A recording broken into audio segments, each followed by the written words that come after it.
In the ancient corridors of faith and myth, miracles served as the heartbeat of the divine. From the mystical realms predating Christianity, stories of gods and heroes performing miraculous healings were etched into stone. These miraculous claims were not a unique feature of Judaism and emerging Christianity.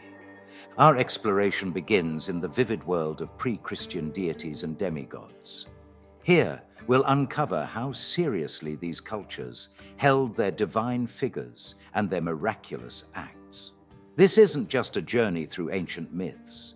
It's an expedition to the core of religious fervor and human inclination towards the miraculous. Yet, there's a striking imbalance in how these tales are received today. Many Christians firmly believe in the historical truth of their own miraculous narratives, while often dismissing similar claims from Greek and Roman sources. This documentary seeks to challenge that perspective, urging a fair and equal treatment of all ancient miracle stories. We are diving into the primary sources of these miraculous claims, bringing them to light for you to discover what they truly reveal. Christianity didn't emerge in a vacuum. It was born in a vibrant world where miracles were the mark of divinity. If your hero didn't perform miracles, he was a nobody. Understanding this context is crucial.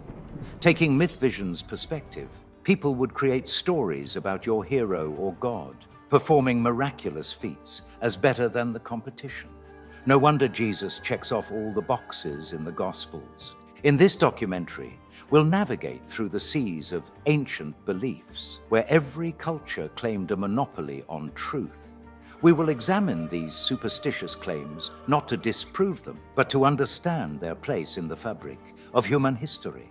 At the very least, those who are often called fundamentalist that presume these miracles accounted in the New Testament actually happened need to seriously account for the countless miraculous claims from the much more popular gods and heroes of the world at the time of the first century. Join us on this enlightening journey. Subscribe to our channel, like this video, and join the debate in the comments.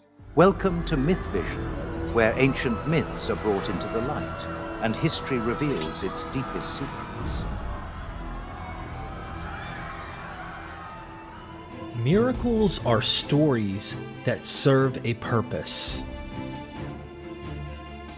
In the bustling, intellectual world of ancient Greece and Rome, stories of divine wonders were as common as olives at a market. These tales, though not formally recognized or studied in academic circles like their more esteemed cousins, the pithy sayings of the wise, were shared and cherished by everyone from the humble farmer to the lofty senator. Unlike the revered wisdom anecdotes, which had their own guidebook thanks to Theon's teaching manual, no such instruction manual existed for the miracle story, a narrative where the extraordinary intervened in the ordinary, often through the actions of gods or heroes. However, it wasn't until the early 20th century that scholars led by the likes of Martin Debilius and Rudolf Bultmann began to seriously dig into these narratives as a distinct category within the vast literary landscape of the time. They were particularly interested in the miracle tales surrounding a certain carpenter from Nazareth.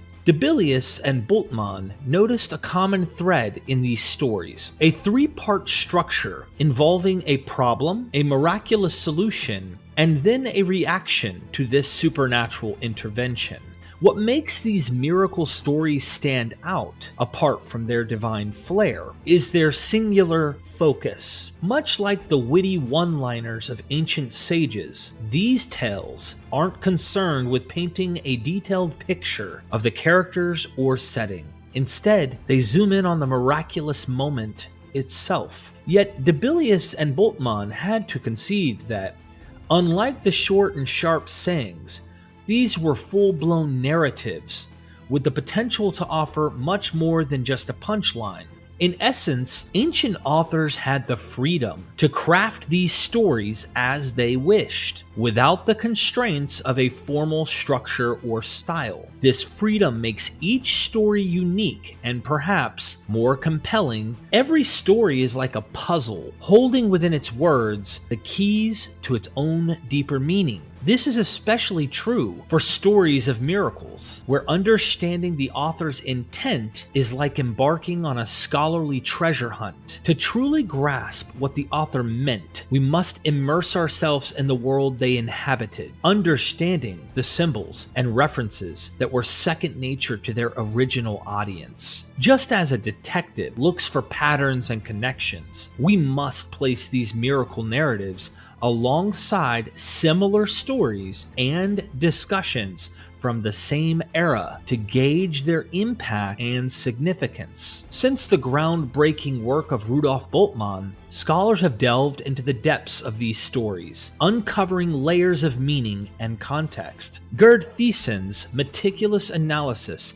in the miracle stories of the early Christian tradition and Howard Key's comprehensive discussions in his volumes are just some examples of this rich, scholarly tradition. Yet, despite all this research, there was a gap, a need for an English language sourcebook that would provide a collection of texts from the Greco-Roman world to further enrich our understanding of these narratives.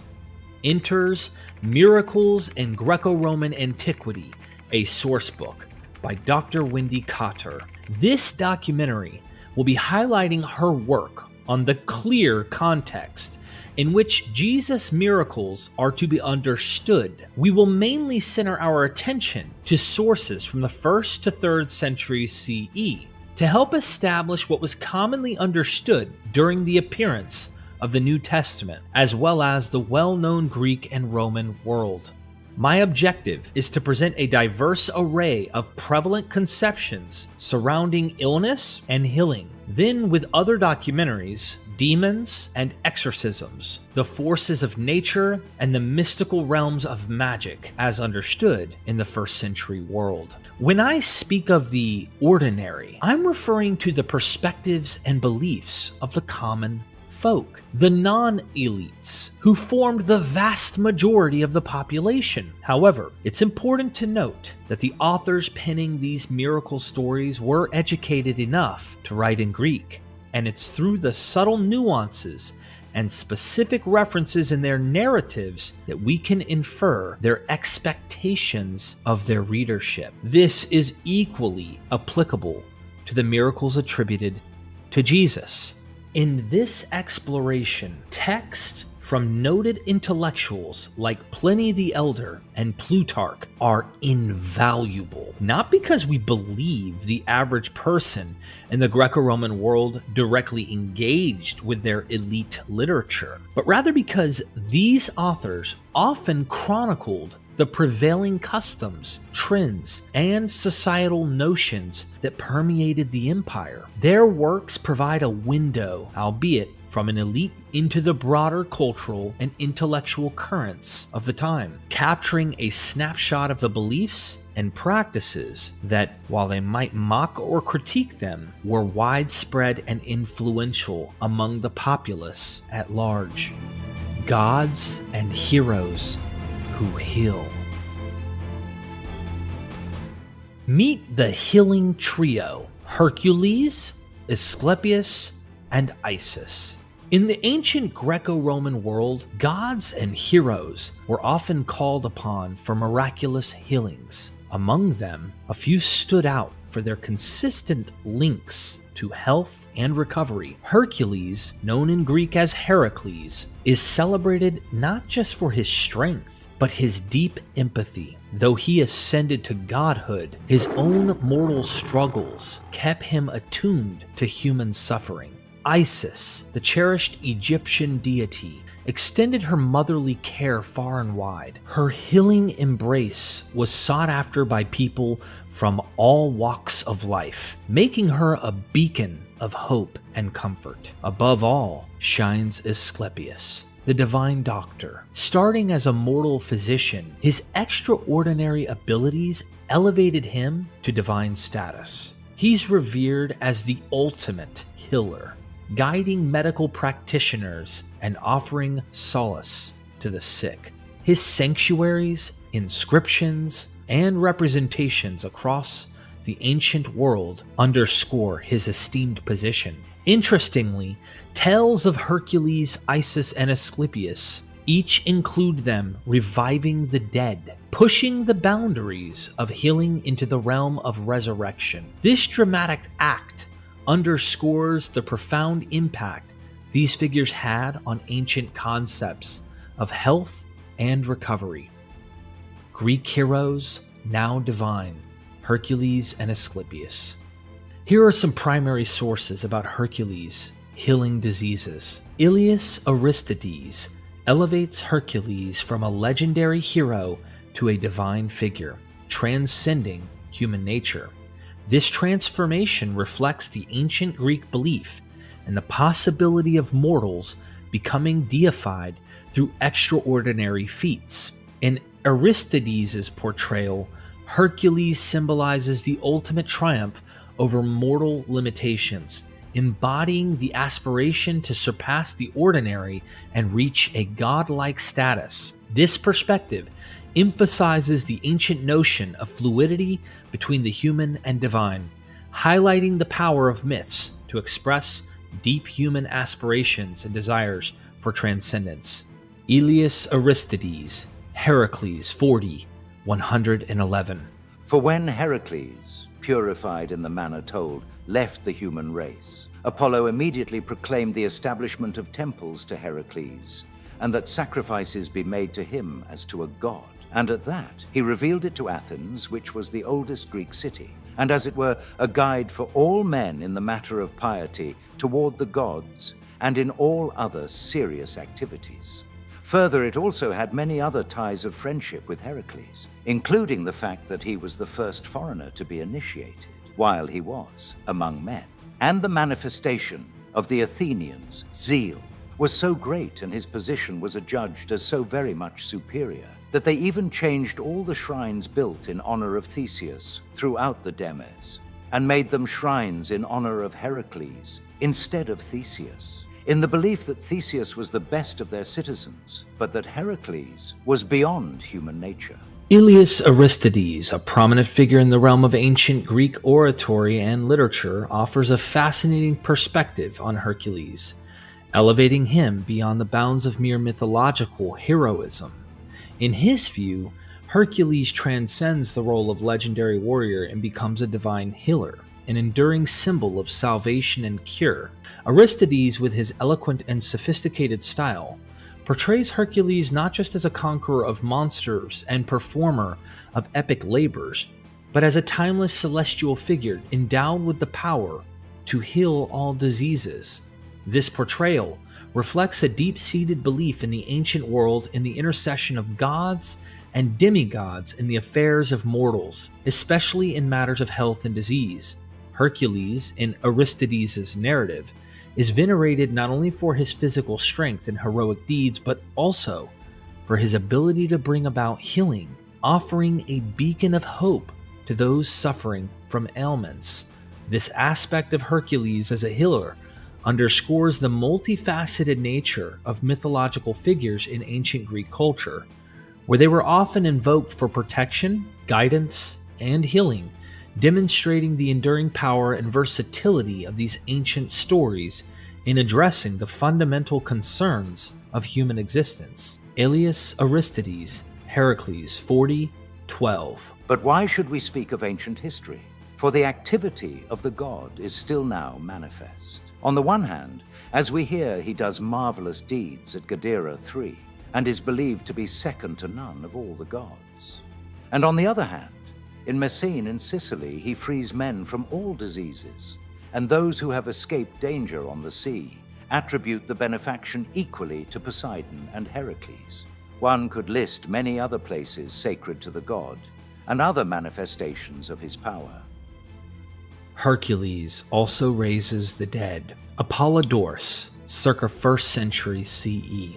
In the colorful depths of Greek mythology, as recounted by Apollonius, a tale of Herculean valor unfolds. It's a narrative where Hercules, the epitome of strength and heroism in the ancient Greek pantheon, engages in a formidable confrontation with Hades, the enigmatic ruler of the underworld. This clash is not just a mere battle of brawn. It represents a deep-seated struggle between life and death, a theme central to many mythological stories. In this gripping episode, Hercules' mission is profound and deeply personal. He descends into the shadowy realms of Hades, a place where few dare to tread, driven by a noble cause, to bring back Alcestis to the world of the living. Alcestis, renowned for her selfless sacrifice, had chosen to die in place of her husband, Admetus, earning her a place of honor in the annals of mythology. The encounter between Hercules and Hades is a pivotal moment, charged with tension and cosmic significance. Hercules, known for his 12 labors and countless feats, adds another laurel to his legend by wrestling with death itself. In successfully restoring Alcestis to life, Hercules not only triumphs over the inexorable force of death, but also reaffirms the values of courage, loyalty, and the power of the gods to intervene in the affairs of mortals. This narrative, so vividly captured by Apollonius, continues to resonate as a symbol of hope, the triumph of life over the darkest of forces. Apollonius, The Library, 1:9-154. Now Peleus had promised to give his daughter, Alcestis, to him who should yoke a lion and a boar to a car. And Apollo yoked and gave them to Admetus, who brought them to Peleus, and so obtained Alcestis. But in offering a sacrifice at his marriage, he forgot to sacrifice to Artemis. Therefore, when he opened the marriage chamber, he found it full of coiled snakes. Apollo bade him appease the goddess, and obtained as a favor of the fates that, when Admetus should be about to die, he might be released from death if someone should voluntarily choose to die for him. And when the day of his death came, neither his father nor his mother would die for him. But Alcestis died in his stead, but the maiden Artemis sent her up again. Or, as some say, Hercules fought with Hades and brought her up to him. Euripides, 485 to 406 BCE. Let's shuffle the deck of ancient stories and deal a fresh hand. Apollonius first, as a seasoned guide through the labyrinth of mythology, setting the stage for Euripides' dramatic crescendo. In the spotlight is Alcestis, a play where love's undying flame outshines the shadow of death. Picture the scene. Hercules, the mythic muscle man, strides in, escorting a mysterious veiled woman. They encounter Admetus, the heartbroken husband, freshly returned from bidding his wife, Alcestis, a tearful farewell. She, the epitome of selfless love, having traded her life for his. This poignant tableau is but a prelude to a revelation, a miraculous twist, where the veiled lady's identity and Hercules' heroic deed unfold in a conversation dripping with suspense and emotion. It's a classic Euripidean roller coaster where the depths of despair meet the heights of hope through miracle. Hercules brings back from the dead Admetus' wife, Alcestis. In a master stroke of ancient storytelling, Hercules, the paragon of mythic strength, reveals his daring feat to Admetus, a bold ambush at the tomb, where he confronted none other than Hades, the formidable lord of the underworld. Imagine the scene: Hercules, with his legendary brawn and bravery, lying in wait at the final resting place of Alcestis, ready to challenge the very keeper of the dead. The moment Hades appears to claim Alcestis' soul, Hercules springs into action, ensnaring him in a grip as unyielding as fate itself. This audacious encounter at the threshold of life and death marks a pivotal turn in the story, a moment where the impossible becomes possible, thanks to the indomitable spirit of a hero who defies even the gods to right the scales of cosmic justice. Euripides Alcestis, 438 BC, 1136 through 11425. Admetus, O scion nobly born of Zeus most high, blessings on thee, the father who begat thee, keep thee, thou only hast restored my fortunes. How didst thou bring her from shades to light? Hercules, I closed in conflict with the Lord of Spirits. Admetus, where sayst thou didst thou fight this fight with death? Hercules, from ambush by the tomb, mine hands ensnared him. In the woven story of Euripides' Alcestis, there lies a thread of ancient ritual and celestial decree. Alcestis must linger in a state of liminality until the third day to be released from her consecration to the chthonic powers, those enigmatic deities of the underworld. This period of waiting, steeped in mysticism and ancient Greek religious practice, symbolizes a necessary transition, a sort of purgatorial interlude where the boundary between life and death blurs. It's a time when Alcestis, though reclaimed through the clutches of Hades by Hercules' valor, must yet navigate the shadowy corridors of the afterlife before she can step back into the sunlight world of the living. This waiting period is not just a pause in the narrative, it's a sacred interval, deeply rooted in the cultural and spiritual ethos of Euripides' time, reflecting a profound respect for the rites and rituals that govern the passage between worlds. Euripides Alcestis, 1143 to 1150. Admetus, now wherefore speechless standeth thus my wife? Hercules, 'tis not vouchsafed thee yet to hear her voice, ere to the powers beneath the earth she be, unconsecrated, and the third day come. But lead her in, and just man as thou art, henceforth Admetus, reverence still the guest. Farewell, but I must go, and work the work set by the king, the son of Sthenelaus. In the closing act of Euripides' Alcestis, we witness a poignant parting. Hercules, the heroic liberator, prepares to exit the stage, his monumental task completed. As he takes his leave, Admetus, overwhelmed with gratitude and relief, vows to offer sacrifices of praise and rejoicing. This scene is rich with the themes of friendship, heroism, and the ancient Greek ethos of xenia, or hospitality. Admetus, recognizing the immense debt he owes to Hercules for bringing his beloved Alcestis back from the brink of death, seeks to honor his savior in the highest manner known to Greek tradition, through sacrificial offerings and joyous celebration.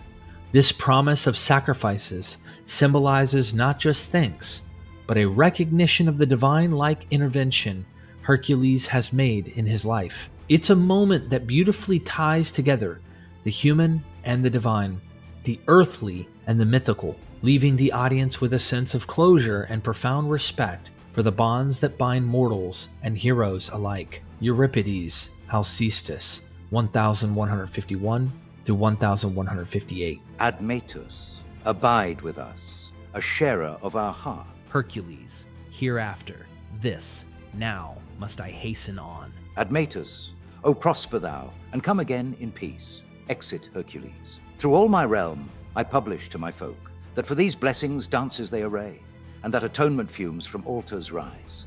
For now to happier days than those o'erpast have we attained. I own me blessed indeed. In Euripides' captivating narrative of Alcestis, the chorus, ever the reflective voice and emotional barometer of Greek drama, steps forth to marvel at the extraordinary events that have unfolded. They sing praises of this marvelous thing, a deed so astounding and unexpected that it eludes the ordinary sight and understanding. This moment in the play is a testament to the timeless allure of Greek tragedy, where the chorus not only narrates but also deeply contemplates the unfolding drama. Their words underscore the miraculous nature of Alcestis' return from the clutches of death, a feat that defies the natural order and the expected paths of mortal existence. It's as if the chorus is inviting the audience to gaze beyond the veil of reality, to acknowledge the presence of forces and pathways that lie hidden from mortal eyes.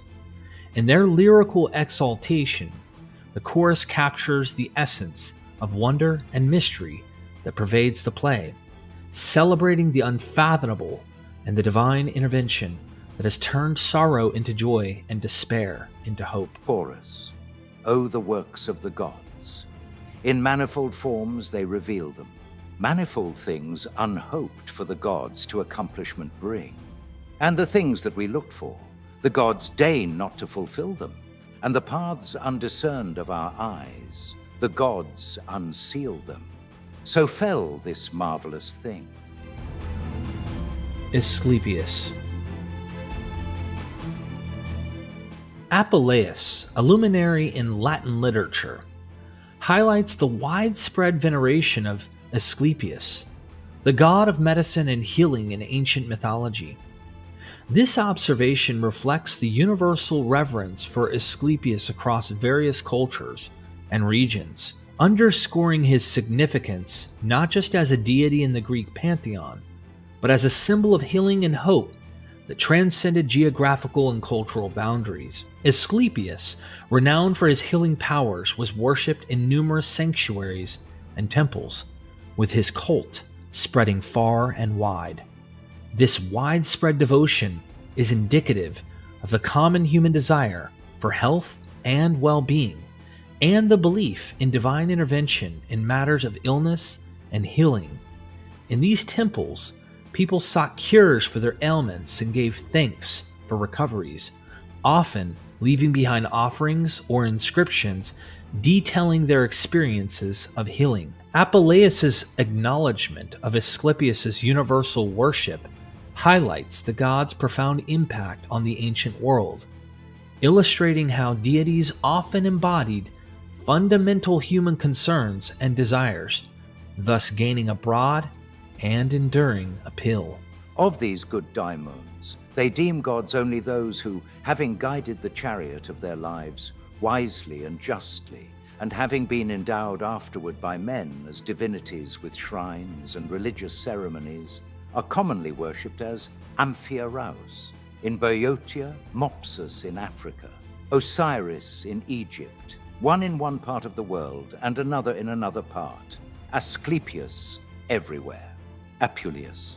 Embarking on a scholarly yet whimsical journey through the annals of ancient lore, we encounter the definitive exploration of Asclepius, the enigmatic healer deity, in Emma J. Edelstein and Ludwig Edelstein's magnum opus, Asclepius. This 2-volume masterpiece is akin to a treasure trove, offering a rich collection of archaic texts and insightful discussions that illuminate the miracles of Jesus in a whole new light. Asclepius, known to the Romans as Asclepius or Asclepius, initially graced Homer's epic as a mere mortal destined to accompany the Argonauts. Yet, as legends often do, his story morphed, elevating him to a quasi-divine stature, a celestial offspring born from the union of Apollo and his mortal lover, Coronis, under the tutelage of Chiron, a wise centaur from Thessaly. Asclepius honed his healing prowess. However, his compassionate act of resurrecting the dead kindled Zeus's wrath, leading to his untimely demise by a bolt of lightning.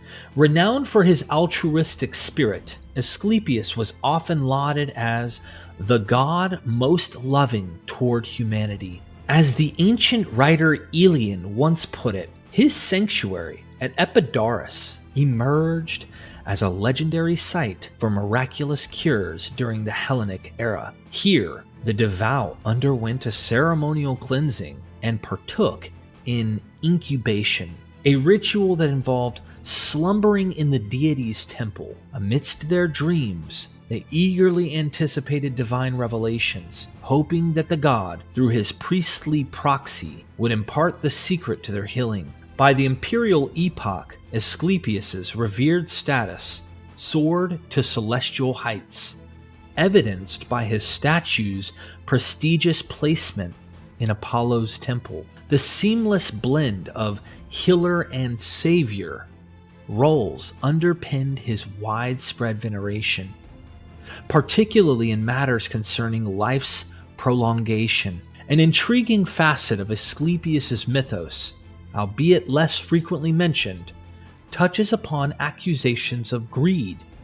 Yet this blip in his legend does little to overshadow his overarching narrative, one that distinctively lacks the Olympian god's notorious jealous rages or cunning plots. Asclepius stands as a unique figure in mythology, celebrated for his unwavering compassion and benevolence toward mankind. Testimonies from Epidaurus. Drawing primarily from an ancient stele circa 350 BCE, the accounts of Asclepius's miraculous healings paint a vivid picture of his divine interventions. Among these, some narratives belong to the later Greco-Roman era, each meticulously annotated with their estimated date of inscription. One particularly striking tale is that of Ambrosia, a woman afflicted with blindness in one eye. Despite her skepticism towards Asclepius's dream-based cures, she experienced a miraculous healing. As a testament to her transformation and a nod to her initial disbelief, she was encouraged to dedicate a silver pig to Asclepius, symbolizing her newfound respect and acknowledgement of his power.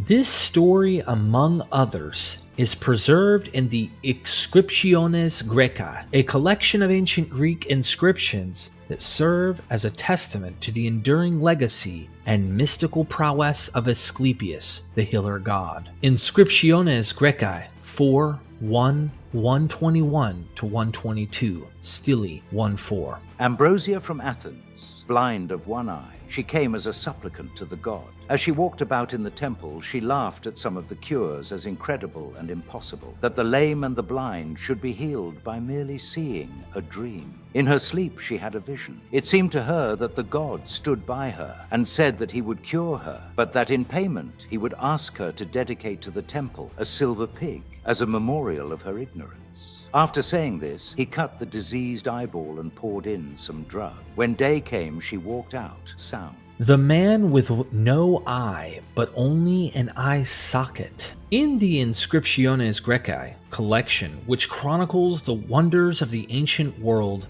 there lies a remarkable account of faith and miraculous recovery under the auspices of Asclepius.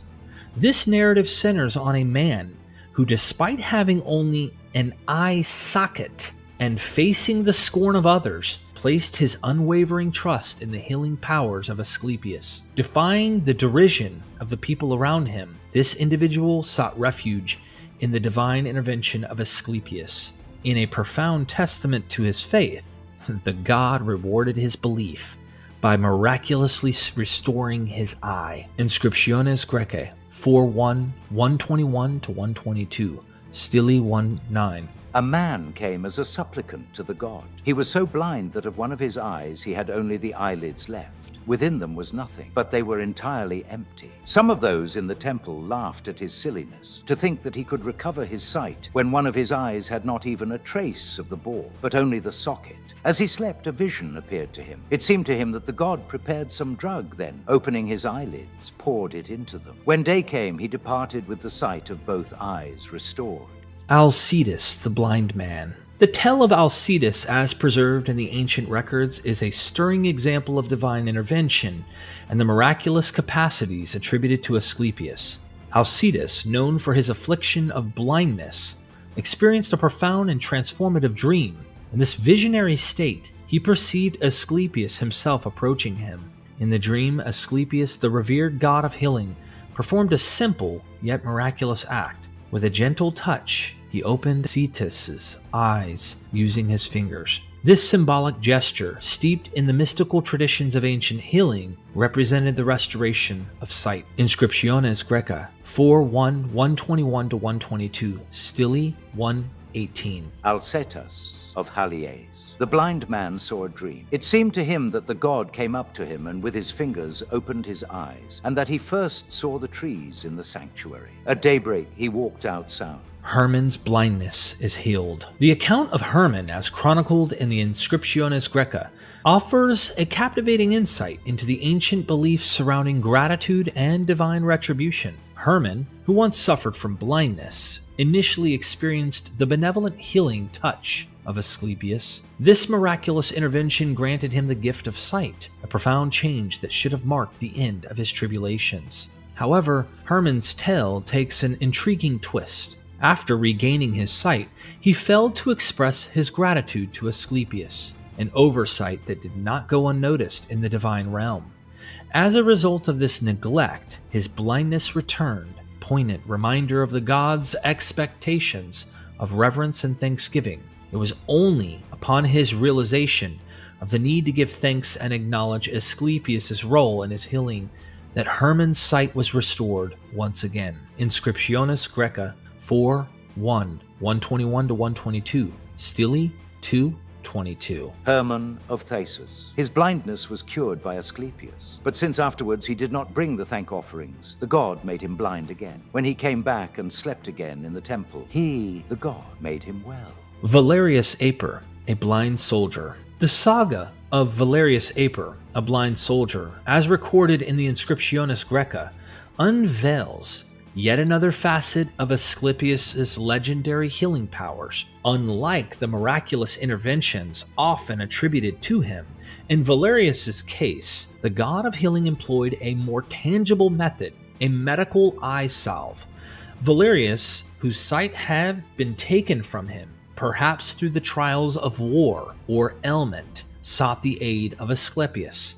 In a departure from his usual ethereal approach, Asclepius prescribed a specific eye salve, a remedy rooted in the medicinal knowledge of the time. Remarkably, upon using this salve, Valerius' sight was restored. This narrative stands out as it combines the mystical with the medicinal, showcasing Asclepius not only as a divine figure capable of supernatural feats, but also as a deity versed in the practical healing arts. Inscriptiones Graeca 14,966, 2nd century CE. To Valerius Aper, a blind soldier, the god revealed that he should go and take the blood of a white cock along with honey and compound an eye salve, and for 3 days should apply it to his eyes. And he could see again, and went and publicly offered thanks to the god. Asclepius heals a woman of dropsy errata. The dropsical woman is healed from a distance. The tale of Errata, a woman afflicted with dropsy, as detailed in the Inscriptiones Graeca, reveals a remarkable instance of Asclepius' healing power, notably characterized by its long-distance effect. This story is unique in the way it intertwines the spiritual and physical realms through the medium of dreams. Errata, residing in Lacedaemon, Sparta, and her mother, who was in Empedocles, simultaneously experienced a profound and synchronistic dream. In this shared vision, both were visited by the image of Errata being healed by Asclepius. This simultaneous dream occurrence, happening in 2 different locations, underscores the far-reaching influence and omnipresence of Asclepius as a healer. The narrative highlights the significance of dreams in ancient healing practices, and the belief in their prophetic and transformative power. The fact that Errata's healing was perceived in a dream by her mother at the famed sanctuary of Asclepius and Empedocles a central site of healing pilgrimages, further imbues the story with a sense of divine orchestration and the interconnectedness of the spiritual and physical worlds. Inscriptiones Graeca 4:1, 121 to 122. Stili 2:21. Arata, a woman of Lacedaemon, dropsicle. For her, while she remained in Lacedaemon, her mother slept in the temple and sees a dream. It seemed to her that the god cut off her daughter's head and hung up her body in such a way that her throat was turned downwards. Out of it came a huge quantity of fluid matter. Then he took down the body and fitted the head back onto the neck. After she had seen this dream, she went back to Lacedaemon, where she found her daughter in good health. She had seen the same dream. Dumbness. Asclepius heals a mute boy. The story of the mute boy's healing, as recorded in the Inscriptiones Graeca, is a striking example of the miraculous deeds attributed to Asclepius. This particular account stands out for its dramatic and instantaneous nature. The narrative unfolds with the boy's father seeking Asclepius' aid for his son's muteness. During this encounter, a servant of Asclepius requested the father to pledge a thank offering in return for the boy's healing. In a stunning and unexpected turn of events, it was the mute boy himself who suddenly spoke, exclaiming, "I promise!" This moment marked the boy's miraculous recovery from muteness, a feat that no doubt left those present in awe. The story encapsulates the ancient belief in the power of the divine intervention and the significance of vows and offerings to the gods. It also highlights the immediacy with which Asclepius was believed to act, responding to faith and promises of gratitude with swift and life-changing healings. Inscriptiones Graeca 4:1, 121 to 122. Stili 1:5. A voiceless boy. He came as a supplicant to the temple for his voice. When he had performed the preliminary sacrifices and fulfilled the usual rites, thereupon the temple servant who brings in the fire for the god, looking at the boy's father, demanded he should promise to bring within a year the thank offering for the cure, if he obtained that for which he had come. But the boy suddenly said, "I promise." His father was startled at this and asked him to repeat it. The boy repeated the words and after that became well. Epilepsy. Asclepius heals a man with epilepsy. The healing of a man with epilepsy by Asclepius, as chronicled by Oribasius in Collectiones Medicae, presents a fascinating glimpse into the ancient approaches to healing and the versatility of Asclepius' methods. In this case, the cure is particularly intriguing as it involves substituting one ailment for another.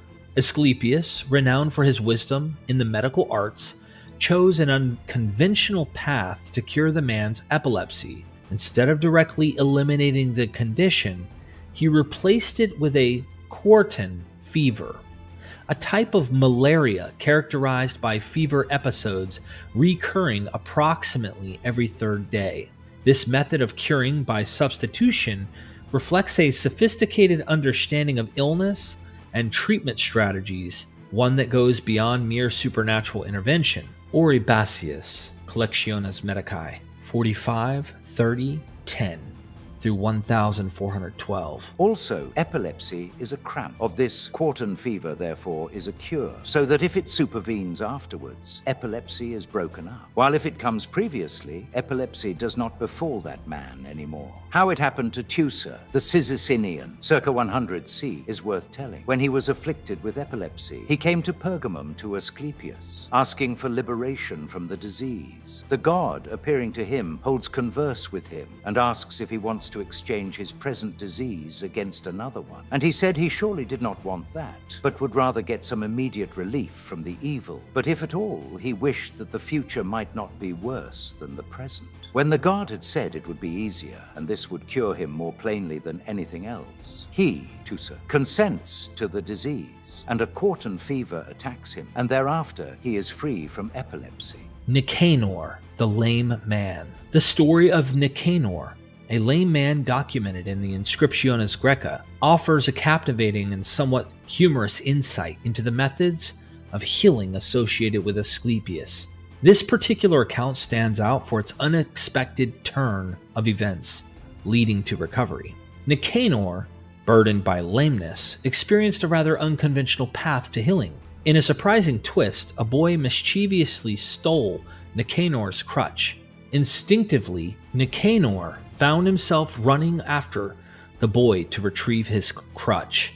This spontaneous act, driven by necessity, resulted in Nicanor miraculously regaining his ability to walk properly.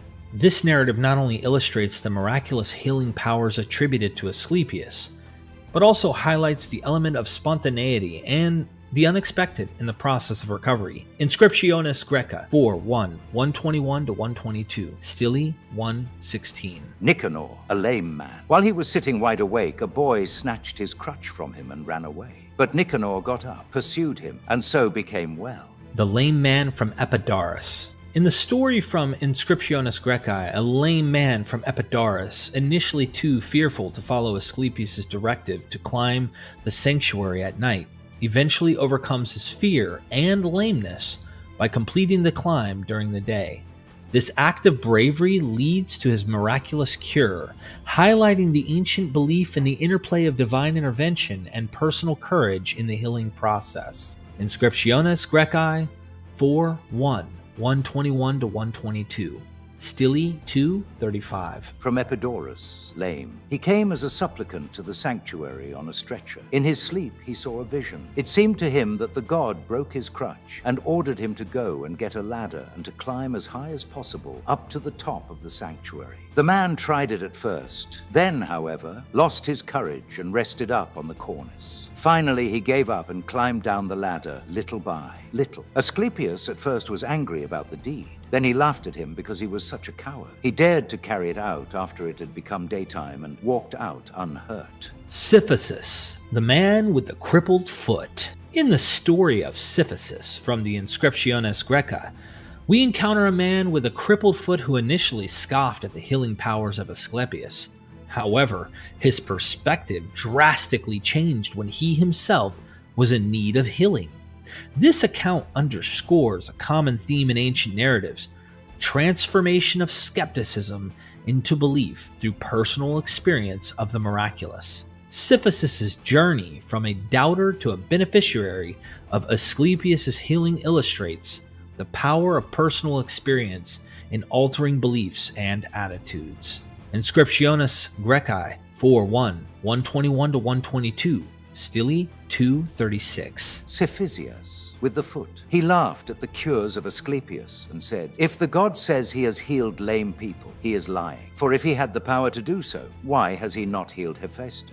But the god did not conceal that he was inflicting penalty for the insolence. For Cephisus, when riding, was stricken by his bull-headed horse, which had been tickled in the seat, so that instantly his foot was crippled, and on a stretcher he was carried into the temple. Later on, after he had entreated him earnestly, the god made him well. Paralysis. The man with paralyzed fingers is healed. In the Inscriptiones Graecae, a man with paralyzed fingers, initially skeptical of the Asclepius powers, was humorously renamed Incredulous by the deity due to his doubt. Miraculously, by the next morning, he found himself healed, symbolizing the shift from skepticism to belief through the experience of divine intervention. Inscriptiones Graecae 4:1, 121-122, Stili 1:3. A man whose fingers, with the exception of one, were paralyzed, came as a suppliant to the god. While looking at the tablets in the temple, he expressed incredulity regarding the cures and scoffed at the inscriptions. But in his sleep, he saw a vision. It seemed to him that as he was playing at dice below the temple and was about to cast the dice, the god appeared, sprang upon his hand, and stretched out the patient's fingers. When the god had stepped aside, it seemed to him, the patient, bent his hand and stretched out all his fingers one by one. When he had straightened them all, the god asked him if he would still be incredulous of the inscriptions on the tablets in the temple. He answered that he would not. Since, then, formerly, you were incredulous of the cures, though they were not incredible. For the future, he said, your name will be incredulous. When the day dawned, he walked out sound. The man who was paralyzed in his body is healed. In the story from the Inscriptiones Graecae, Hermodocus, a man paralyzed in his body, experienced a remarkable healing. Asclepius commanded him to bring to the temple the largest stone he could carry. Despite his paralysis, Hermodocus complied with this challenging, and in doing so, found himself miraculously healed. This narrative emphasizes the theme of overcoming physical limitations through faith and effort, highlighting the ancient belief in the power of divine intervention combined with human determination. Inscriptiones Graeca 4:1-21-22, Stele 1:15. Hermodocus of Lampsacus was paralyzed in body. This one, when he slept in the temple, the god healed, and he ordered him upon coming out to bring to the temple as large a stone as he could. The man brought the stone, which now lies before the abaton. Hermodocus leaves an inscription to Asclepius' honor. In the ancient text Inscriptiones Graeca, dating back to around the 3rd century BCE, Hermodocus of Lampsacus leaves a poignant inscription in honor of Asclepius. His words, "This rock is an evidence of your art," serve as a lasting testament to the miraculous healing he received. The inscription, likely referring to the very stone he was commanded to carry as part of his healing, symbolizes both his gratitude and the tangible proof of Asclepius' divine intervention. Inscriptiones Graeca 4:1-125, circa 3rd century BCE, Hermodocus of Lampsacus. As an example of your power, Asclepius, I have put up this rock which I had lifted up, manifest for all to see, an evidence of your art. For before coming under your hands and those of your children, I was stricken by a wretched illness, having an abscess in my chest and being paralyzed in my hands. But you, Paean, by ordering me to lift up this rock, made me live free from disease. Clemens of Argus, paralyzed in body. Asclepius demands that the cowardly Clemens be full of hope.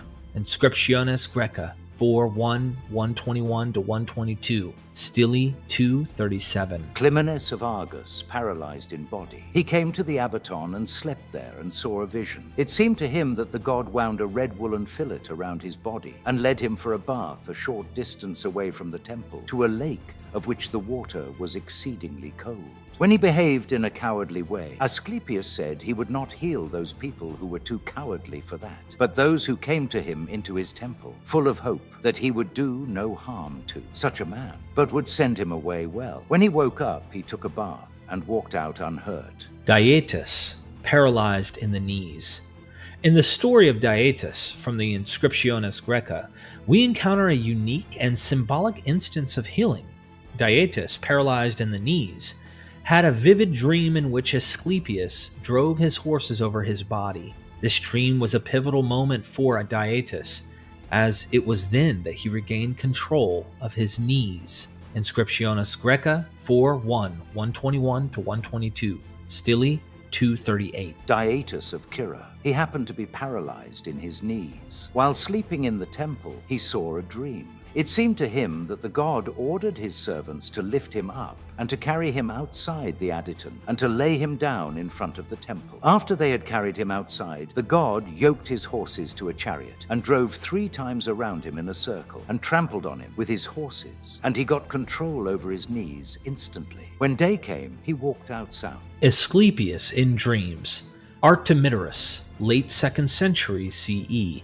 Artemidorus' work in the late 2nd century CE offers a fascinating glimpse into the cultural psyche of the Greco-Roman Mediterranean world. His collection of dream interpretations, as described, goes beyond the scholarly circles and draws from a diverse array of sources, including everyday conversations and beliefs found in marketplaces across the empire. The true worth of Artemidorus' compilation lies not necessarily in the accuracy of the interpretations, but rather in its reflection of the prevailing thoughts, values, and associations of his time. It serves as a window into the common symbolism and meanings attached to various situations, objects, and people within that historical and cultural context. This compilation is invaluable for understanding the collective mindset and the cultural realities of the 2nd century CE, offering insights into how dreams were perceived and interpreted in everyday life during this era. Asclepius always indicates those who help in time of need. In Artemidorus on the Interpretation of Dreams, a work that delves into the symbolism and meanings of dreams in the ancient world, Asclepius is portrayed as a harbinger of healing and help. According to this text, dreaming of Asclepius entering the house of a sick person is a sign of impending recovery. This interpretation underscores the deep reverence and trust placed in Asclepius as a divine healer.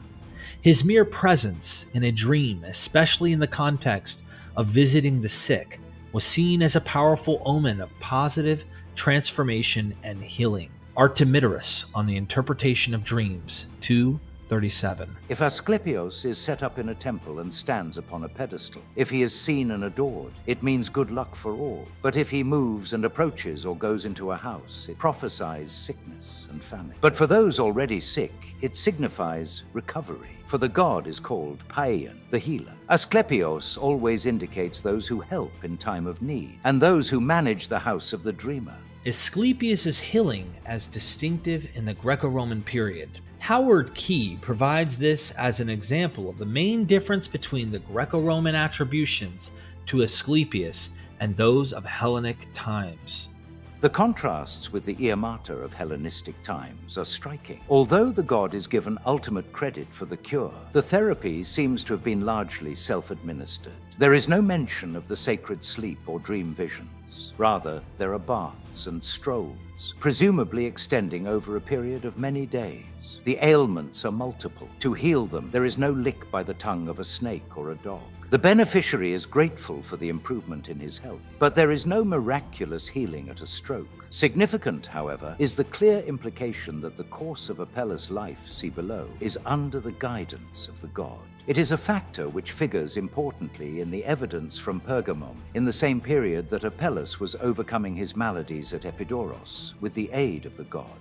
A devotee receives general healing of stomach and throat. Inscriptiones Graeca, 4 Sil 3 11170, circa 160 CE. I, M. Julius Apelles, was sent forth by the god, since I fell sick often and was stricken with indigestion. On the journey to Aegina, not much happened to me. When I arrived at the sanctuary, it happened that my head was covered for 2 days, during which there were torrents of rain. Cheese and bread were brought to me, celery and lettuce. I bathed alone without help, was forced to run, lemon rinds to take, soaked in water. At the Aquae in the bath, I rubbed myself on the wall, went for a stroll on the high road, swinging, smeared myself with dust, went walking barefoot. At the bath, poured wine over myself before entering the hot water, bathed alone and gave the bath. Master an Attic drachma, made common offering to Asclepios, to Epion, his wife, to the Eleusinian goddess, took milk with honey. I used the oil, and the headache was gone. I gargled with cold water against a sore throat, since this was another reason that I had turned to the god. The same remedy for swollen tonsils. I had occasion to write this out. With grateful heart and having become well, I took leave. Raises the dead. Asclepius was requited with a thunderbolt for raising the dead. Let your ancestor Asclepius be a warning to you, in that he was requited with a thunderbolt for saving humankind. Hippocrates 16. According to his legends, Asclepius was killed by Zeus for bringing the dead back to life. The most popular version explains the punishment in connection with the myth of Hippolytus. When Hippolytus, Theseus's son, discovered that his stepmother desired him, he violently upbraided her, after which she committed suicide, leaving a note which falsely accused Hippolytus of rape. Despite Hippolytus's pleas of his innocence, Theseus believed the suicide note and exiled Hippolytus. While the young man was driving his chariot by the sea, a monster came out of the waters and frightened the horses. Hippolytus was thrown from the chariot and died. Artemis, who loved Hippolytus, moved Asclepius to bring the young man back to life. This act was sufficient to bring the wrath of Zeus against Asclepius, and he sent lightning to strike and kill the physician. The element that is of importance then, as we see it, is the availability of the idea of a healer giving up his own life in return for raising the dead to life. Diodorus Siculus wrote around 60 to 30 BCE. Asclepius is slain by Zeus at the complaint from Hades about the diminishing numbers of dead because of the healing gods saving them. Diodorus Siculus, The Library of History, 471-1 through 317. Asclepius was the son of Apollo and Coronis, and since he excelled in natural ability and sagacity of mind, he devoted himself to the science of healing and made many discoveries which contribute to the health of mankind. And so far did he advance along the road of fame that, to the amazement of all, he healed many sick, whose lives had been despaired of, and for this reason it was believed that he had brought back to life many who had died. Consequently, the myth goes on to say, Hades brought accusation against Asclepius, charging him before Zeus of acting to the detriment of his own province, for he said the number of the dead was steadily diminishing, now that men were being healed by Asclepius. So Zeus, in indignation, slew Asclepius with his thunderbolt, but Apollo, indignant at the slaying of Asclepius, murdered the Cyclopes who had forged the thunderbolt for Zeus. But at the death of the Cyclopes, Zeus was again indignant and laid a command upon Apollo that he should serve as a laborer for a human being, and that this should be the punishment he should receive from him for his crimes. Virgil, 70 to 19 BCE.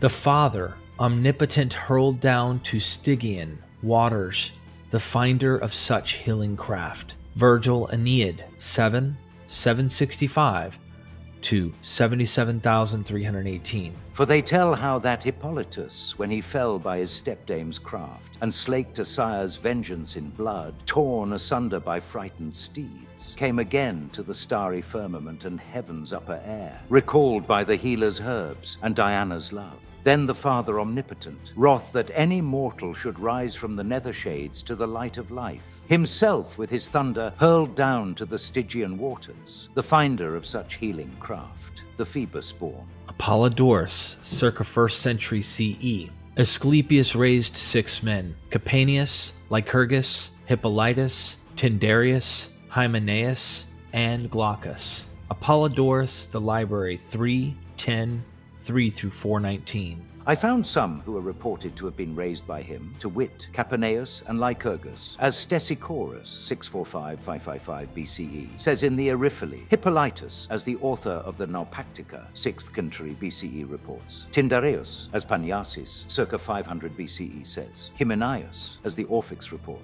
And Glaucus, son of Minos, as Melasagoras, 5th century BCE relates. But Zeus, fearing that men might acquire the healing art from him, and so come to the rescue of each other, smote him with a thunderbolt. Philodemus, 1st century CE. Was Asclepius struck with lightning for raising Hippolytus or Capaneus and Lycurgus? Philodemus, De Petate, 52-20. Zeus struck Asclepius by lightning, because according to the writer of the Naupactica, 6th century BCE, and the Asclepius of Telestes, 4th century BCE, and the like-named work of the lyric poet Synesius, 4th century BC, he raised Hippolytus from the dead at the instance of Artemis. But according to the Eriphyle of Stesichorus, circa 640-555 BCE, it was because he raised Capaneus and Lycurgus. Pliny the Elder, 1st century CE.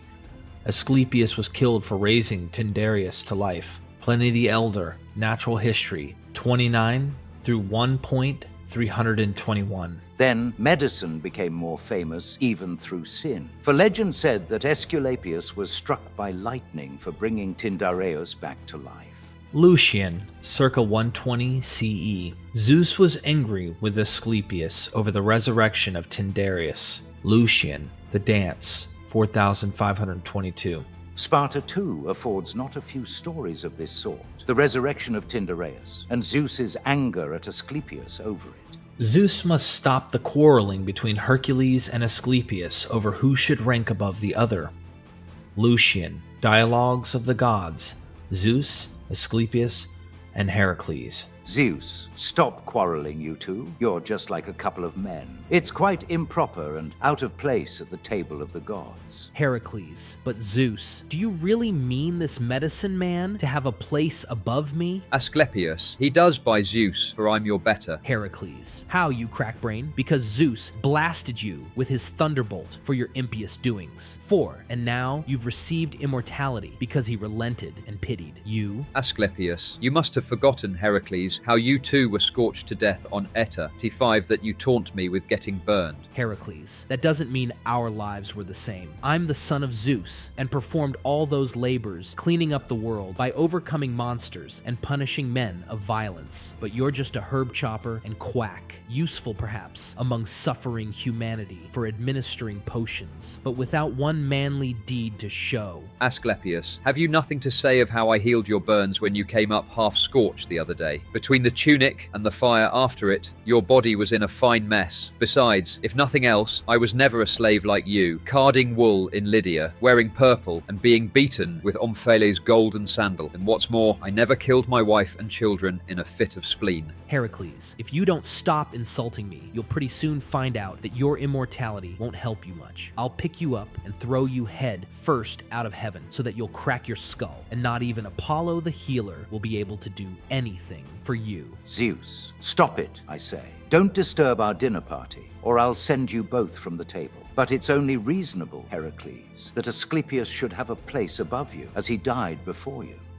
Sextus Empiricus, circa end of 2nd century CE. Sextus Empiricus, in his examination of popular myths and scholarly stories about Asclepius, inadvertently underscores the deep association of this god with the extraordinary feat of raising the dead.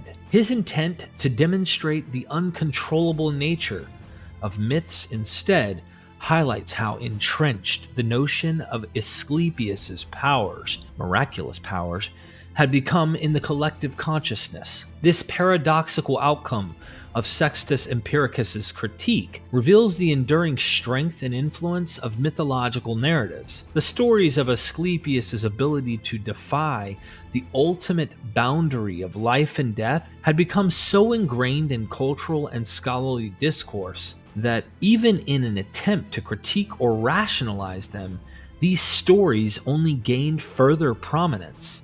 This phenomenon illustrates the complex relationship between myth, belief, and scholarly inquiry in the ancient world, where even skeptical analyses could reinforce the legendary status of deities like Asclepius. Asclepius was slain by Zeus for raising the dead, of a falsehood that is so multiform that it cannot be checked, and changes its shape at each man's fancy. There can be no technical treatment. Sextus Empiricus against the Professors, 1-260 to 26-227. But particular histories are both infinite, because of their great number and without fixity, because the same facts are not recorded by all respecting the same person. For instance, for it is not out of place to use familiar and appropriate examples of the facts, the historians, adopting a false assumption, say that Asclepius, the founder of our science, was struck by lightning, and not content with this falsehood, they invent many variations of it. Stesichorus,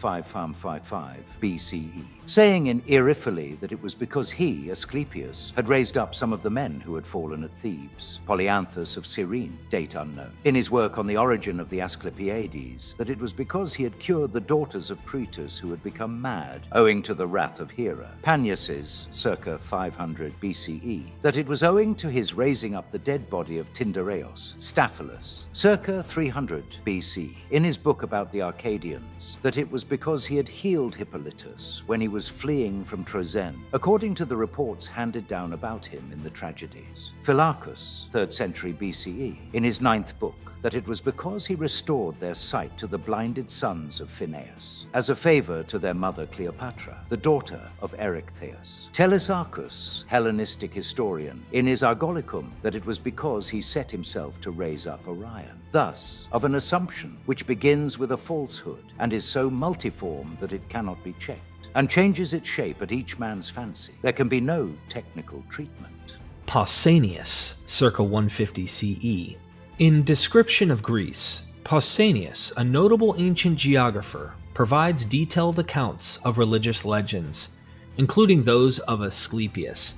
He focuses on Asclepius' birth, his renowned healing abilities, and his power to raise the dead, as seen in Empedocles.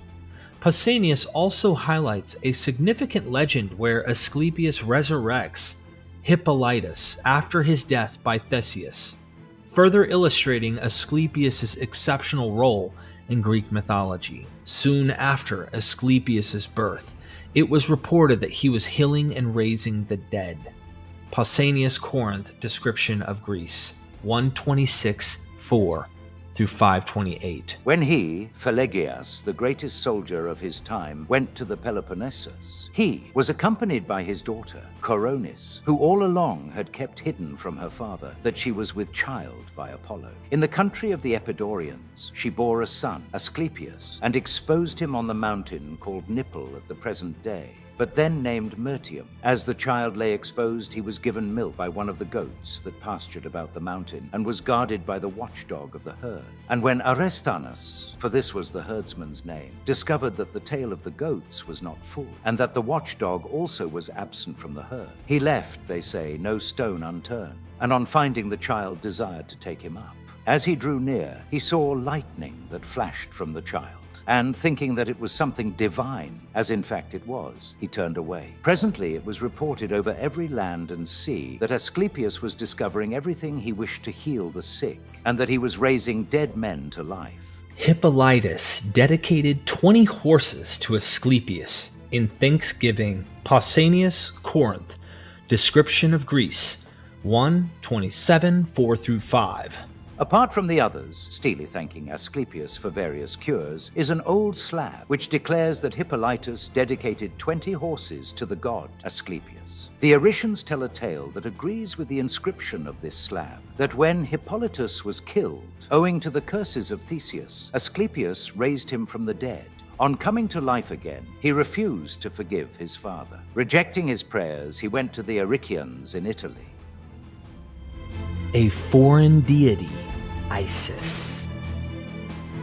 In the rich landscape of Greco-Roman mythology, Isis stands as a figure of profound depth and mystery, celebrated for her unwavering loyalty as a wife and her deep affection as a lover. She also shines as the epitome of maternal care, offering her protection to everyone, regardless of their social status. Her cult, renowned for its sacred mysteries, held a significant place in the spiritual life of the Mediterranean. Distinctly different from the gods of the Olympian pantheon, Isis is not bound by the fates. She wields the extraordinary power to alter future events, a privilege she extends to her followers. This ability elevates her role beyond that of a healer. She is venerated as the ruler of the cosmos and the personification of universal goodness. For those interested in delving deeper into the mythos and significance of Isis within the Greco-Roman world,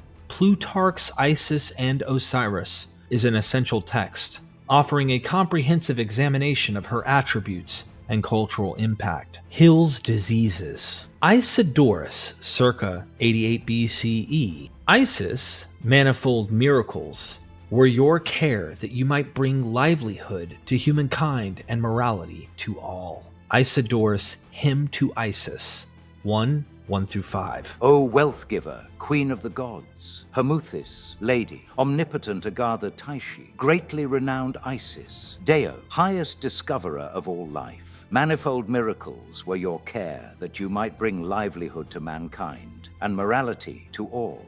You being one are all other goddesses invoked by all the races of human beings. Isidorus, Hymn to Isis, 1:6-24. You taught customs that justice might in some measure prevail. You gave skills that men's life might be comfortable. And you discovered the blossoms that produce edible vegetation. Because of you, heaven and the whole earth have their being, and the gusts of the winds and the sun with its sweet light. By your power, the channels of Nile are filled, everyone. at the harvest season, and its most turbulent water is poured on the whole land, that produce may be unfailing. All mortals who live on the boundless earth, Thracians, Greeks, and barbarians, express your fair name, a name greatly honored among all, but each speaks in his own language, in his own land. The Syrians call you Astarte, Artemis, Nanaya. The Lycian tribes call you Leto, the Lady. The Thracians also name you as Mother of the Gods, and the Greeks call you Hera of the Great Throne, Aphrodite, Hestia, the Goodly, Rhea, and Demeter. But the Egyptians call you Theois, because they know that you, being one, are all other goddesses invoked by the races of men.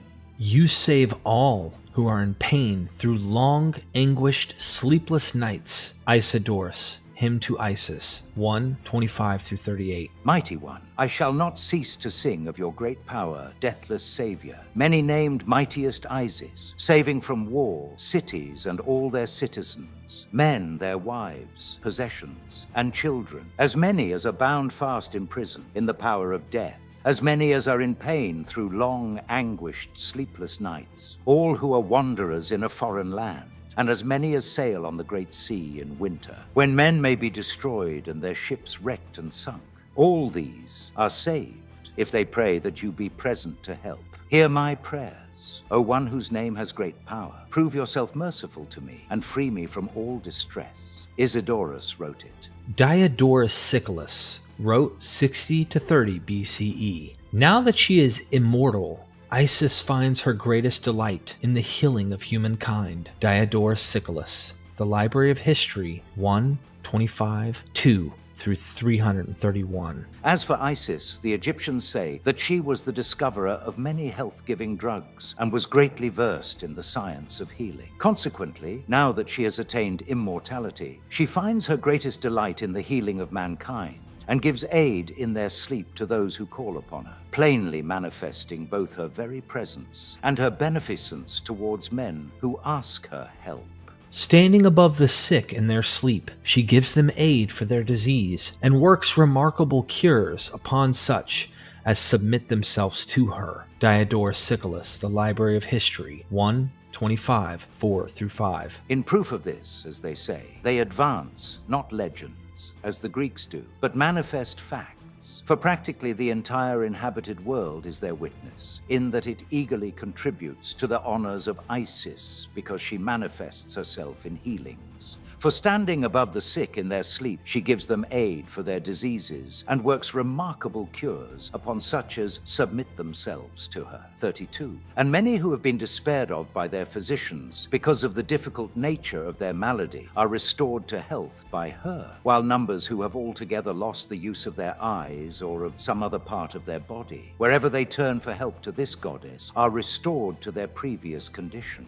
Raises the dead. Isis discovered the drug which gives immortality, by means of which she raised her persecuted son from the dead. Diodorus Siculus, The Library of History, 1:25-6. Furthermore, she discovered also the drug which gives immortality, by means of which she not only raised from the dead her son Horus, who had been the object of plots on the part of the Titans, and had been found dead under the water, giving him his soul again, but also made him immortal. And it appears that Horus was the last of the gods to be king after his father Osiris departed from among men. Isis's son, Horus, is now a benefactor of the human race through his oracular responses and his healings. Diodorus Siculus, The Library of History, 1:25-7. Moreover, they say that the name Horus, when translated, is Apollo, and that, having been instructed by his mother Isis in both medicine and divination, he is now a benefactor of the race of men through his oracular responses and his healing.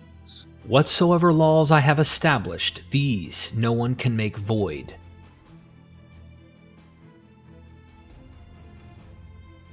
Now I am not unaware that some historians give the following account of Isis and Osiris. The tombs of these gods lie in Nissa in Arabia, and in that place there stands also a stele of each of the gods, bearing an inscription in hieroglyphs. On the stele of Isis it runs, I am Isis, the queen of every land. she who was instructed of Hermes. And whatsoever laws I have established, these no man can make void. I am the eldest daughter of the youngest god Cronus. I am the wife and sister of the king Osiris. I am she who first discovered fruits for mankind.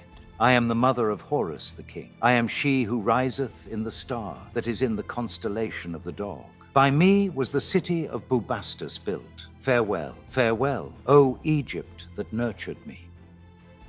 Heroes who heal. The most common way for a hero to be an agent in a miracle is by winning a god's favor to do it. In the Greco-Roman period, we begin to see the kind of miracle story in which the hero works a miracle without prayers to a deity. Such stories invite speculation on the source of the power, of course. The narrators of this type of story sometimes offer the interpretation by an internal reference. That is, some allusion to a well-known text might be found in the story, or on the lips of some character. Dr. Wendy Cotter's research revealed 5 classes of heroes who are attributed with miraculous healings, each type representing its own particular reason for the power. The 5 types or classes are presented in descending order of popular familiarity to the Greco-Roman world. In the first category are the 2 Pythagoreans, Pythagoras himself and his famous disciple Empedocles. The lore that these Pythagoreans were able to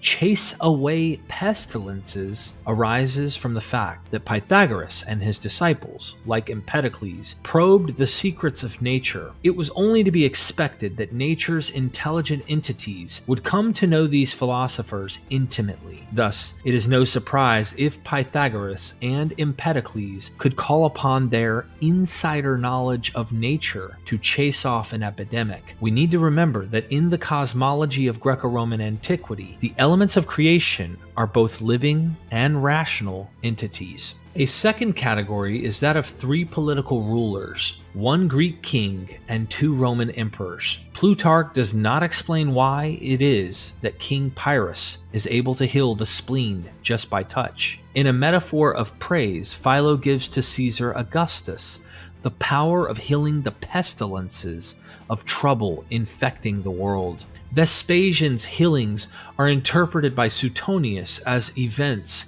designed to correct the new emperor's lack of prestige and certain divinity, since it is the god Serapis who sends the 2 sick men to Vespasian. It is clear that the great god of the Egyptians will likewise give to Vespasian all manner of miraculous powers. The itinerant philosopher and miracle worker Apollonius of Tyana occupies the 3rd category, although he is identified as a Neo-Pythagorean by Philostratus. The old legends about him date from the late 1st century and illustrate that he is better understood as a rather eclectic holy man rather than a Neo-Pythagorean. Apollonius's miracles seem to be the result of his personal holiness, and the forces of nature as well as the daemon forces seem to bow to him and to his total purity of life. In the 4th category is the famous physician of Augustus, Asclepiades, who received many honors for his cure of the emperor's rheumatism.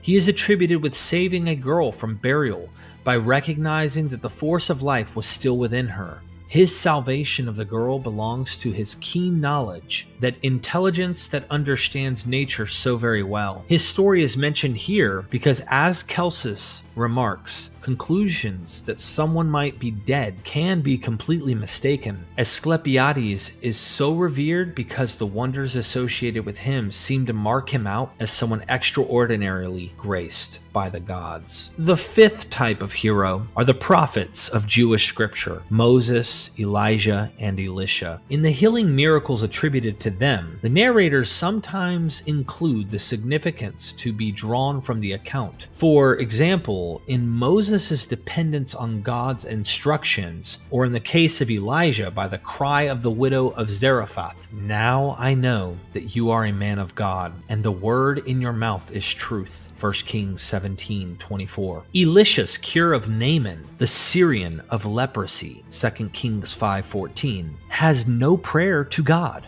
as even Naaman expected, but the prophet's order to wash in the Jordan. The divine power of Elisha is more heavily underlined. Jewish tradition in these prophetic stories is usually a guarantee of the reliability of the prophet as a spokesperson of God. Following the 5 types of heroes, I'm presenting the collection of the Jesus miracles to invite the scholar to decide for him or herself which traditions from antiquity seem to find an echo in Jesus' accounts. As a final word, it will be noted that as the case of the gods of healing, so too several of the heroes who heal are attributed with having raised someone from the dead, with the exception of Pythagoras, Moses, and the political rulers, Pyrrhus, Augustus, and Vespasian. All the heroes, Empedocles, Apollonius, Elijah, Elisha, and Jesus, raised the dead. Greek classical philosophers. Pythagoras, 582 to 500 BCE, heals diseases. Porphyry, 222 or 223 through to 305 CE. Pythagoras chases away a pestilence. Porphyry, Life of Pythagoras, 291. Verified predictions of earthquakes are handed down. Also, that he immediately chased away a pestilence, suppressed violent winds and hail, calmed storms on both rivers and seas, for the comfort and safe passage of his friends. Pythagoras prepared songs for the diseases of the body by singing, by which he cured the sick. Porphyry, Life of Pythagoras, 332. His friends he loved exceedingly, being the first to declare that the goods of friends are common, and that a friend is another self. While they were in good health, he always conversed with them. If they were sick, he nursed them. If they were afflicted in mind, he solaced them, some by incantations and magic charms, others by music. He had prepared songs for the diseases of the body, by singing which he cured the sick. He had also some that caused forgetfulness of sorrow, mitigation of anger, and destruction of lust. Iamblichus, 250 to 325 CE. Pythagoras is said to be responsible for the rapid expulsions of pestilences. Iamblichus, Life of Pythagoras, 283. Many other more admirable and divine particulars are likewise unanimously and uniformly related of the man Pythagoras, such as infallible predictions of earthquakes, rapid expulsions of pestilences and hurricanes, instantaneous cessations of hail, and tranquilizations of the waves of rivers and seas, in order that his disciples might the more easily pass over them. Empedocles, 484 to 424 BCE, heals diseases. Diogenes Laertes, circa 250 CE. Empedocles saves a woman from a month-long trance. Diogenes Laertes, Empedocles, Lives of Eminent Philosophers, 860 through 614. Hercules, in his book on diseases, says that he, Empedocles, furnished Pausanias with the facts about the woman in a trance. This Pausanias, according to Aristippus and Satyrus, was his Empedocles' bosom friend, to whom he dedicated his poem On Nature. At all events, Heraclides testifies that the case of the woman in a trance was such that for 30 days he, Empedocles, kept her body without pulsation, although she never breathed. And for that reason, Heraclides called him not merely a physician, but a diviner as well, deriving titles from the following lines also. All the suffering come to the new god, Empedocles. Diogenes Laertes, Empedocles, Lives of Eminent Philosophers, 862. My friends, who dwell in the great city sloping down to yellow Acragas, hard by the citadel, busied with goodly works, all hail. I go about among you an immortal god, no more immortal, so honored of all, as is meet, crowned with fillets and flowery garlands. Straightway, as soon as I enter with these men and women into flourishing towns, I am reverenced and tens of thousands follow, to learn where is the path which leads to welfare. Some desirous of oracles, others suffering from all kinds of diseases, desiring to hear a message of healing. He also raises the dead. Empedocles saves the life of Panthea, who was given up by doctors. Empedocles cures Panthea, who was given up by doctors. Diogenes Laertes, Empedocles, Lives of Eminent Philosophers, 869. Hermippus tells you that Empedocles cured Panthea, a woman of Agrigentum who had been given up by the physicians, and this was why he was offering sacrifice, and that those invited were about 80 in number. The rulers who heal. A Greek king, King Pyrrhus of Epirus, 319 to 272 BCE. While the ancient Pythagoreans heal through an intimate knowledge of nature and its forces, this king's power to heal is unexplained. Perhaps the fact that Pyrrhus was an enemy of Rome may account for Plutarch's portrait of him. Here we can note that by the Greco-Roman period, there are more stories of a king's power to heal. This power would be explained as one sign of the king's divine empowerment from heaven for his authoritative role on earth. This account by Plutarch may be a case of damning with faint praise.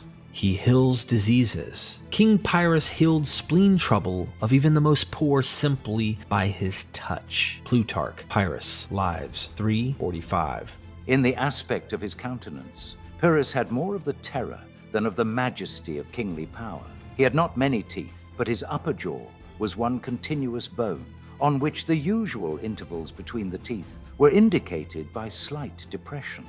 People of a splenetic habit believed that he cured their ailment. He would sacrifice a white cock, and while the patient lay flat upon his back, would press gently with his right foot against the spleen.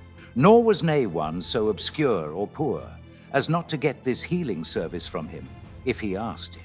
Let's look at Roman emperors who heal. Augustus, 63 BCE to 14 CE. Augustus heals the pestilences of the world by the pax. Philo, the embassy, to Gaius, 144 to 1456. The whole human race, exhausted by mutual slaughter, was on the verge of utter destruction. Had it not been for one man and leader, Augustus, whom men fitly call the averter of evil. This is the Caesar who calmed the torrential storms on every side, who healed pestilences common to Greeks and barbarians, pestilences which, descending from the south and east, coursed to the west and north, sowing seeds of calamity over the places and waters which lay between them. Vespasian, 9 through 79 CE. Tacitus writes of Vespasian. He lived 56 to 115 approximately CE. Vespasian's cure of the blind man and the restoration of a man's useless hand marked the favor of heaven and a certain partiality of the gods toward him. Tacitus, Histories, 4:8-17. During the months while Vespasian was waiting at Alexandria for the regular season of the summer winds and a settled sea, many marvels occurred to mark the favor of heaven and a certain partiality of the gods toward him. One of the common people of Alexandria, well known for his loss of sight, threw himself before Vespasian's knees, praying him with groans to cure his blindness, being so directed by the god Serapis, whom this most superstitious of nations worships before all others. And he besought the emperor to deign to moisten his cheeks and eyes with his spittle. Another, whose hand was useless, prompted by the same god, begged Caesar to step and trample on it. Vespasian at first ridiculed these appeals and treated them with scorn. Then, when the men persisted, he began at one moment to fear the discredit of failure, at another to be inspired with hopes of success by the appeals of the suppliants and the flattery of his courtiers. Finally, he directed the physicians to give their opinion whether such blindness and infirmity could be overcome by human aid. Their reply treated the two cases differently. They said that in the first, the case of the blind man, the power of sight had not been completely eaten away, and it would return if the obstacles were removed. In the other, the useless hand, the joints had slipped and become displaced, but they could be restored if a healing pressure were applied to them. Such perhaps was the wish of the gods, and it might be that the emperor had been chosen for this divine service. In any case, if a cure were obtained, the glory would be Caesar's, but in the event of failure, ridicule would fall only on the poor supplicants. So Vespasian, believing that his good fortune was capable of anything, and that nothing was any longer incredible, ate with a smiling countenance, and amid intense excitement on the part of the bystanders, did as he was asked to do. The hand was instantly restored to use, and the day again shone for the blind man. Both facts are told by eyewitnesses even now when falsehood brings no reward. Vespasian understands his healings from a vision in the temple. He is royalty. Tacitus, Histories 482. These events, the healing of the blind man and the cure of the useless hand, gave Vespasian a deeper desire to visit the sanctuary of the god Serapis, to consult him with regard to his imperial fortune. He ordered all to be excluded from the temple. Then, after he had entered the temple and was absorbed in contemplation of the god, he saw behind him one of the leading men of Egypt, named Basilides, who he knew was detained by sickness in a place many days' journey distant from Alexandria. He asked the priests whether Basilides had entered the temple on that day. He questioned the passers-by whether he had been seen in the city. Finally, he sent some cavalry and found that at that moment he had been 80 miles away. Then he concluded that this was a supernatural vision and drew a prophecy from the name Basilides. Suetonius writes of Vespasian. He wrote in 41 to 69 CE. Vespasian's miracle gives him the prestige and divinity he lacked. Suetonius, Divine Vespasian, Lives of the Caesars, 7, 210. Vespasian as yet lacked prestige and a certain divinity, so to speak, since he was an unexpected and still new-made emperor. But these also were given him. A man of the people, i.e. in Alexandria, who was blind, and another who was lame, came to him together as he sat on the tribunal, begging for the help for their disorders, which Serapis had promised in a dream. For the god declared that Vespasian would restore the eyes if he would spit upon them, and give strength to the leg if he would deign to touch it with his heel. Though he had hardly any faith that this could possibly succeed, and therefore shrank even from making the attempt, he was at last prevailed upon by his friends and tried both things in public before a large crowd, and with success. Dio Cassius wrote of Vespasian in 194 to 229 CE. Heaven was magnifying Vespasian by miracles, but the Alexandrians detested him. Dio Cassius, Roman History, 65, 811. Following Vespasian's entry into Alexandria, the Nile overflowed, having in one day risen a palm higher than usual. Such an occurrence, it was said, had taken place only once before. Vespasian himself healed 2 persons, one having a withered hand, the other being blind, who had come to him because of a vision seen in dreams. He cured the one by stepping on his hand, and the other by spitting upon his eyes. Yet though heaven was thus magnifying him, the Alexandrians, far from delighting in his presence, detested him so heartily that they were forever mocking and reviling him. For they had expected to receive from him some great reward because they had been the first to make him emperor. But instead of securing anything, they had additional contributions levied upon them. The itinerant philosopher of imperial times, Apollonius of Tyana, circa 98 CE. The sole surviving account of Apollonius of Tyana, a wandering holy man of antiquity, is authored by Flavius Philostratus, who lived approximately between 170 and 249 AD. Philostratus composed this biography at the behest of Empress Julia Domna, wife of Emperor Septimius Severus. The empress held Apollonius in high esteem and sought to counteract claims that he was merely a magician. The authenticity and reliability of Philostratus's work have been subjects of scholarly debate. Central to this debate is the character of Damis, presented as a disciple of Apollonius and the author of an initial biography. Damis is widely considered a fictional creation of Philostratus. However, the dismissal of the miracle stories associated with Apollonius is not as straightforward. These accounts present a more complex challenge to historians and scholars. Philostratus himself, a Neo-Pythagorean, would have faced significant philosophical conflicts in fabricating such miracle stories. Neo-Pythagoreanism, characterized by its philosophical principles, would deem the creation of such fantastical tales incongruous with its doctrines. If Apollonius was indeed a follower of this school, as Philostratus acknowledges, it seems improbable that he would have concocted these miracles, which starkly contrast with his philosophical learnings. This incongruity adds a layer of complexity to the assessment of the historical accuracy of Apollonius's miraculous deeds as recorded by Philostratus. He heals diseases. Apollonius cures a lame man and a blind man. You can also see Mark 8:22-26, Mark 10:46-52, and Luke 4:16-30. Philostratus, Life of Apollonius of Tyana, 3,912. There also arrived a man who was lame.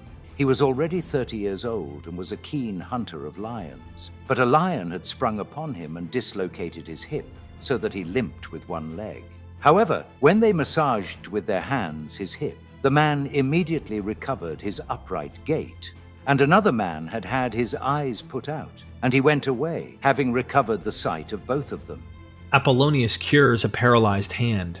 Philostratus, Life of Apollonius of Tyana, 339. Yet another man had his hand paralyzed, but left their presence in full possession of his limb. Apollonius is responsible for a woman successfully giving birth. Philostratus, Life of Apollonius of Tyana, 339.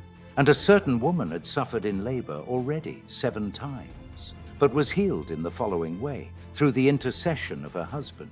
He bade the man, whenever his wife should be about to bring forth her next child, to enter her chamber carrying in his bosom a live hare. Then he was to walk once round her, and at the same moment to release the hare. For that, the womb would be extruded together with the fetus, unless the hare was at once driven out. Apollonius heals a boy bitten by a mad dog. Philostratus, Life of Apollonius of Tyana, 4,313. Here too is a story which they tell of him in Tarsus. A mad dog had attacked a lad, and as a result of the bite, the lad behaved exactly like a dog, for he barked and howled and went on all 4 feet using his hands as such, and ran about in that manner. And he had been ill in this way for 30 days, when Apollonius, who had recently come to Tarsus, met him and ordered a search to be made for the dog which had done the harm. But they said that the dog had not been found, because the youth had been attacked outside the wall when he was practicing with javelins. Nor could they learn from the patient what the dog was like, for he did not even know himself anymore. Then Apollonius reflected a moment and said, "O Damis, the dog is a white, shaggy sheepdog, as big as an Amphilochian hound, and he is standing at a certain fountain trembling all over, for he is longing to drink the water, but at the same time is afraid of it. Bring him to me to the bank of the river, where there are the wrestling grounds, merely telling him that it is I who call him." So Damis dragged the dog along, and it crouched at the feet of Apollonius, crying out as a supplicant might do before an altar. But he quite tamed it by stroking it with his hand, and then he stood the lad close by, holding him with his hand. And in order that the multitude might be cognizant of so great a mystery, he said, "The soul of Telephus of Mysia has been transferred into this boy, and the fates impose the same things upon him as upon Telephus." And with these words he bade the dog lick the wound all round where he had bitten the boy, so that the agent of the wound might in turn be its physician and healer. After that, the boy returned to his father and recognized his mother, and saluted his comrades as before, and drank of the waters of the Cydnus. Nor did the sage neglect the dog either, but after offering a prayer to the river, he sent the dog across it. And when the dog had crossed the river, he took his stand on the opposite bank and began to bark, a thing which mad dogs rarely do. And he folded back his ears and wagged his tail, because he knew that he was all right again. For a draught of water cures a mad dog, if he has only the courage to take it. He also raises the dead. Apollonius raises from the dead a young bride. Apollonius said to the people, "Put down the beer, for I will stay your tears." Philostratus, Life of Apollonius of Tyana, 445. Here too is a miracle which Apollonius worked. A girl had died just in the hour of her marriage, and the bridegroom was following her bier, lamenting as was natural. His marriage left unfulfilled, and the whole of Rome was mourning with him, for the maiden belonged to a consular family. Apollonius then, witnessing their grief, said, "Put down the bier, for I will stay the tears that you are shedding for this maiden." And withal, he asked what was her name. The crowd accordingly thought that he was about to deliver such an oration as is commonly delivered as much to grace the funeral as to stir up lamentation. But he did nothing of the kind, but merely touching her and whispering in secret. Some spell over her at once woke up the maiden from her seeming death, and the girl spoke out loud and returned to her father's house, just as Alcestis did when she was brought back to life by Hercules. And the relations of the maiden wanted to present him with the sum of 150,000 sesterces, but he said that he would freely present the money to the young lady by way of a dowry.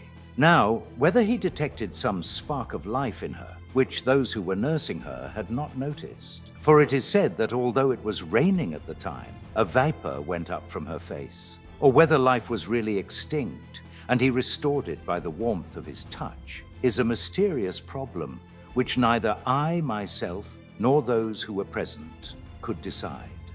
The physician Asclepiades, 1st century BCE.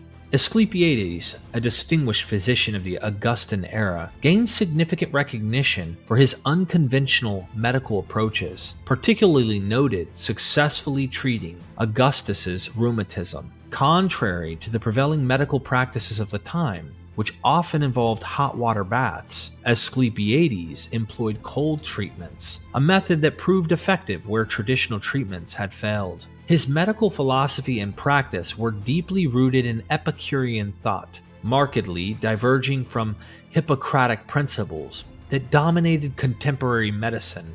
The Hippocratic tradition was centered around the concept of the 4 bodily humors and the idea of a natural law governing health. In stark contrast, Asclepiades rejected these notions, focusing instead on the maintenance of atomic stability within the patient. This approach emphasized the significance of immediate and individualized care, prioritizing factors such as diet, environmental conditions, and emotional well-being in the treatment process. Asclepiades' method highlights a distinct shift from the conventional medical wisdom of his time, placing greater emphasis on the physical and mental state of the patient rather than adhering to a standardized set of treatments based on the theory of humors. His contributions to medicine during the Augustan era are notable for their innovative approach and departure from the traditional practices. He raises the dead.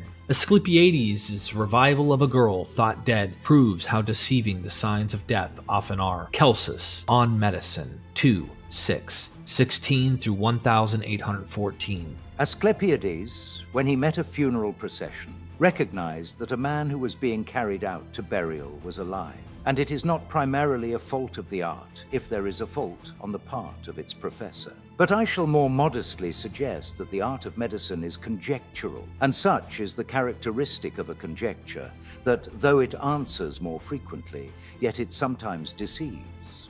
A sign, therefore, is not to be rejected if it is deceptive in scarcely 1 out of 1,000 cases, since it holds good in countless patients. I state this not merely in connection with noxious signs, but as to salutary signs as well, seeing that hope is disappointed now and again, and that the patient dies whom the practitioner at first deemed safe.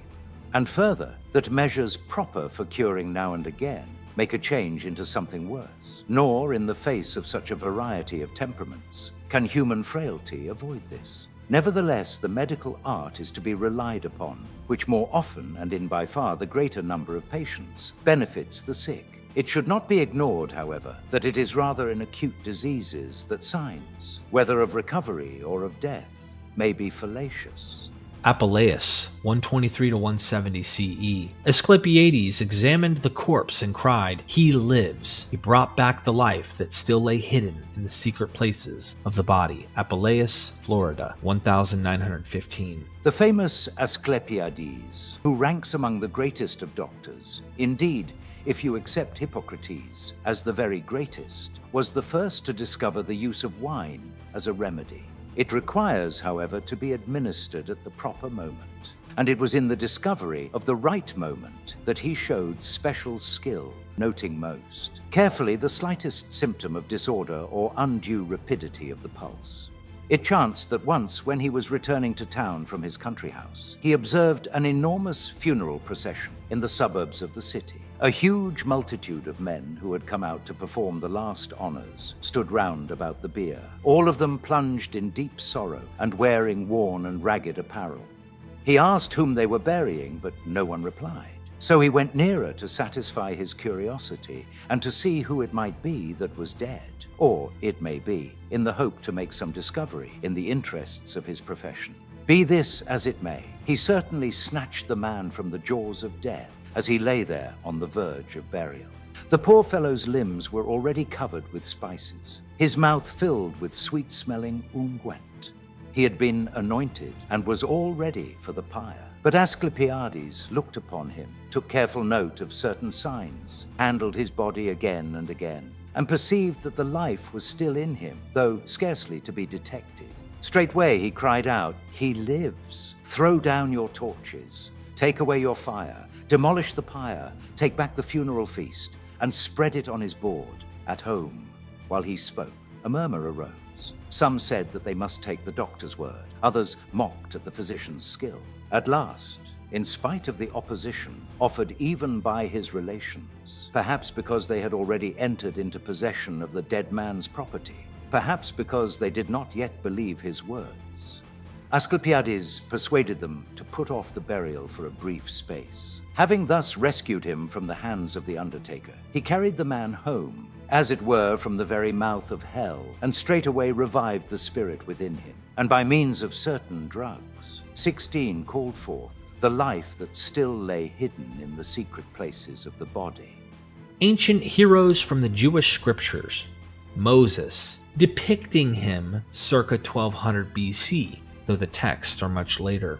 In the story of the people's cure of snake bites, it is God who heals them, but Moses who is their advocate. The people do not see God, but they do see Moses, his designated leader of these people. Thus, Moses' role is that of God's agent, but it is clear from the story that it is God who is responsible for the salvation, heals people of snake bites. Moses intercedes for the people and follows the Lord's commands for their healing. Numbers 21, 4-9. 4. From Mount Horeb, they, the escaping Israelites, set out by the way to the Red Sea, to go around the land of Edom, and the people became impatient on the way. 5. The people spoke against God and against Moses. "Why have you brought us up out of Egypt to die in the wilderness? For there is no food and no water, and we detest this miserable food manna." 6. Then the Lord sent poisonous serpents among the people, and they bit the people, so that many Israelites died. 7. The people came to Moses and said, "We have sinned by speaking against the Lord and against you. Pray to the Lord to take away the serpents from us." So Moses prayed for the people. 8. And the Lord said to Moses, "Make a poisonous serpent and set it on a pole, and everyone who is bitten shall look at it and live." 9. So Moses made a serpent of bronze and put it upon a pole, and whenever a serpent bit someone, that person would look at the serpent of bronze and live. Elijah, circa 900 BCE, though the texts are most likely much later, raises the dead. Elijah's prayer wins back the life of the widow's son. This story and the one that follows about Elisha again engage the idea that a man empowered with the authority from God will be able to call back the dead. In this case, Elijah's miracle is interpreted for us by the widow. And the widow said to Elijah, "Now I know that you are a man of God, and that the word of the Lord in your mouth is truth." See Mark 5:21-43 and John 11:1-46 below, or when we get there. 1 Kings 17:17-24. 17.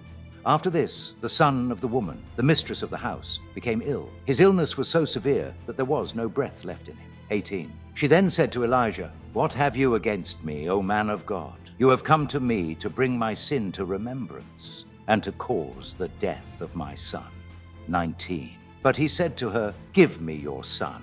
He took him from her bosom, carried him up into the upper chamber where he was lodging, and laid him on his own bed. 20. He cried out to the Lord, "O Lord my God, have you brought calamity even upon the widow with whom I am staying by killing her son?"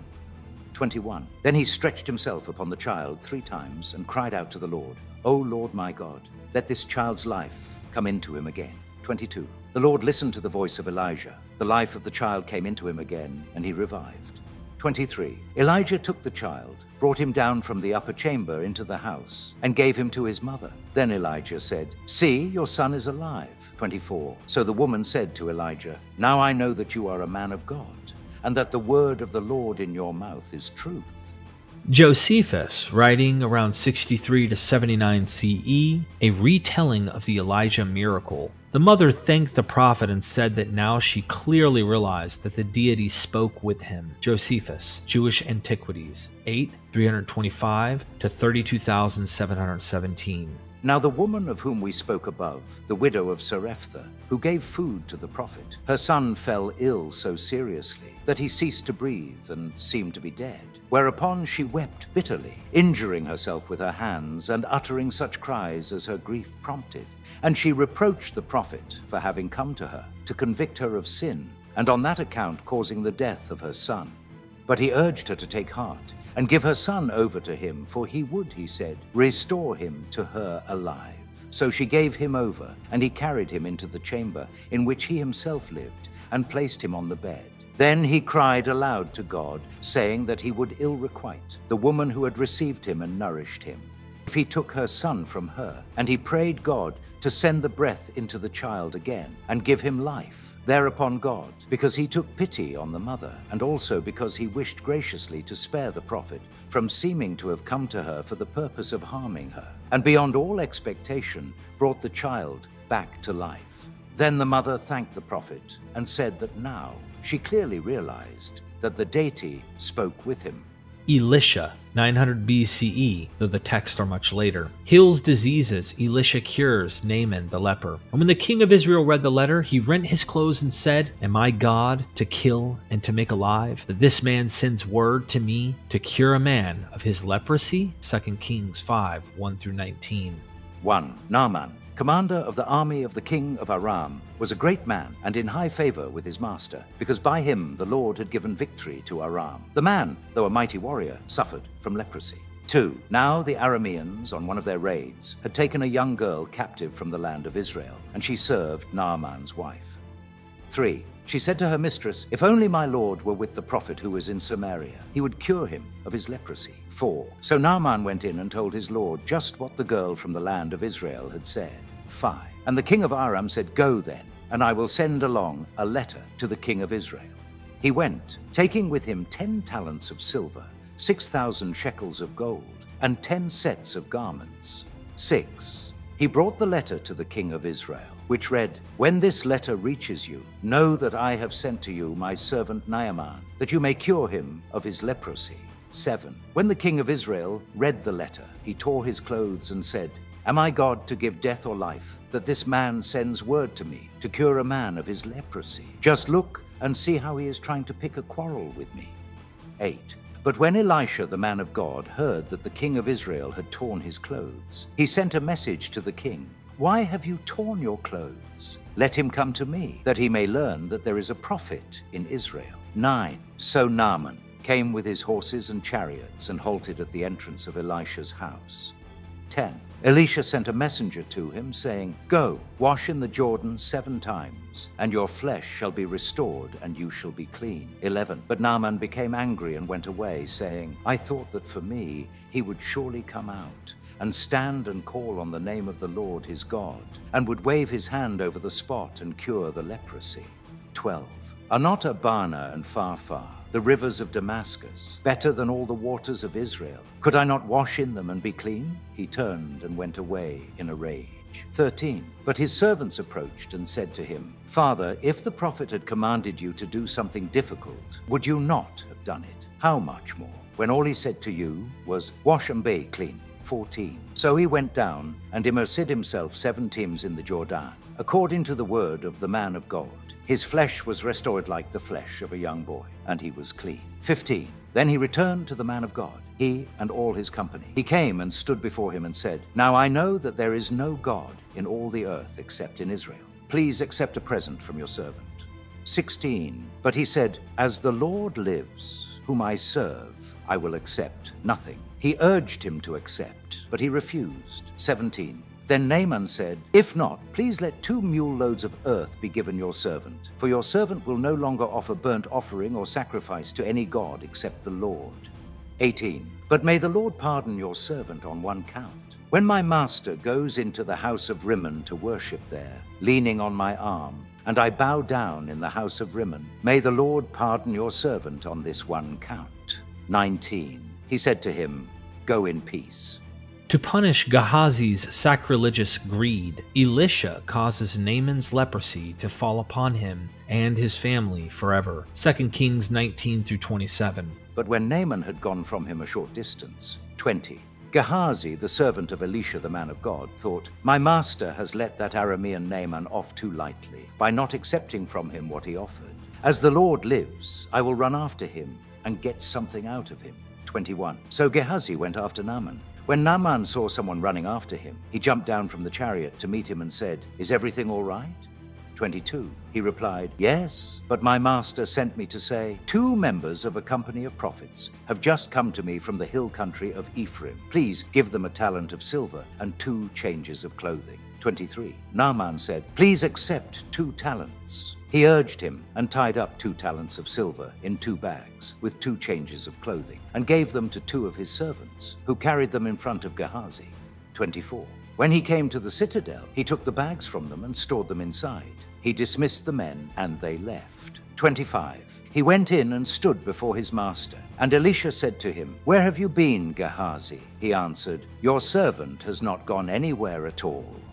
26. But he said to him, "Did I not go with you in spirit when someone left his chariot to meet you? Is this a time to accept money and to accept clothing, olive orchards and vineyards, sheep and oxen, and male and female slaves?" 27. Therefore the leprosy of Naaman shall cling to you and to your descendants forever. So he left his presence leprous, as white as snow.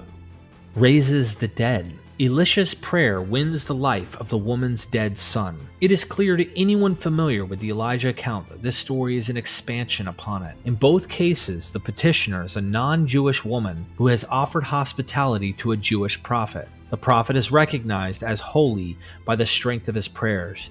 We can expect that this story was taught to early Christians as they became more and more familiar with the heroes of the Jewish tradition. She came and fell at his feet, bowing to the ground. Then she took her restored son and left. 2 Kings 4:18 through 37. 18. When the child whom Elisha had promised God would grant to a woman who was kind to him was older, he went out one day to his father among the reapers. 19. He complained to his father, "Oh, my head, my head." The father said to his servant, "Carry him to his mother." 20. He carried him and brought him to his mother. The child sat on her lap until noon, and he died.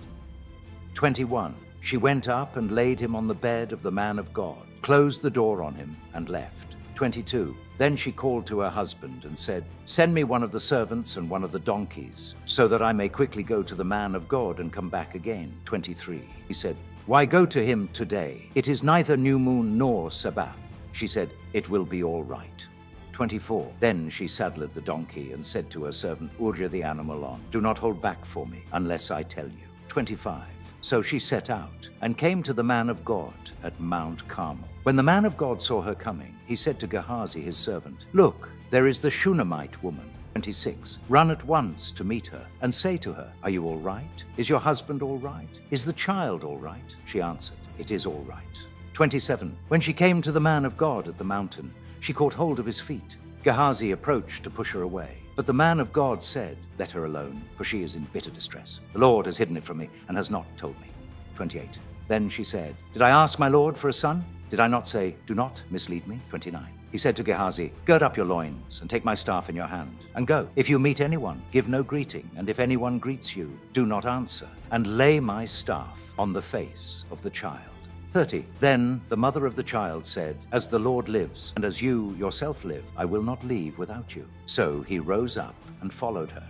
31. Gehazi went on ahead and laid the staff on the face of the child, but there was no sound or sign of life. He came back to meet him and told him, "The child has not awakened." 32. When Elisha came into the house, he saw the child lying dead on his bed. 33. So he went in and closed the door on the 2 of them and prayed to the Lord. 34. Then he got up on the bed and lay upon the child, putting his mouth upon his mouth, his eyes upon his eyes, and his hands upon his hands. And while he lay bent over him, the flesh of the child became warm. 35. He got down, walked once to and fro in the room, then got up again and bent over him. The child sneezed 7 times, and the child opened his eyes. 36. Elisha summoned Gehazi and said, "Call the Shunammite woman." So he called her. When she came to him, he said, "Take your son." 37. She came and fell at his feet, bowing to the ground. Then she took her son and left. The healing miracles of Jesus. Heals diseases. Jesus heals Simon's mother-in-law of a fever. He came and took her by the hand and lifted her up. Then the fever left her, and she began to serve him. Mark 1, 29-31, Matthew 4, 1-11, Luke 4, 1-13. 29. As soon as they left the synagogue, they entered the house of Simon and Andrew with James and John. 30. Now Simon's mother-in-law was in bed with a fever, and they told him about her at once. 31. He came and took her by the hand and lifted her up. Then the fever left her, and she began to serve them. Jesus heals a leper.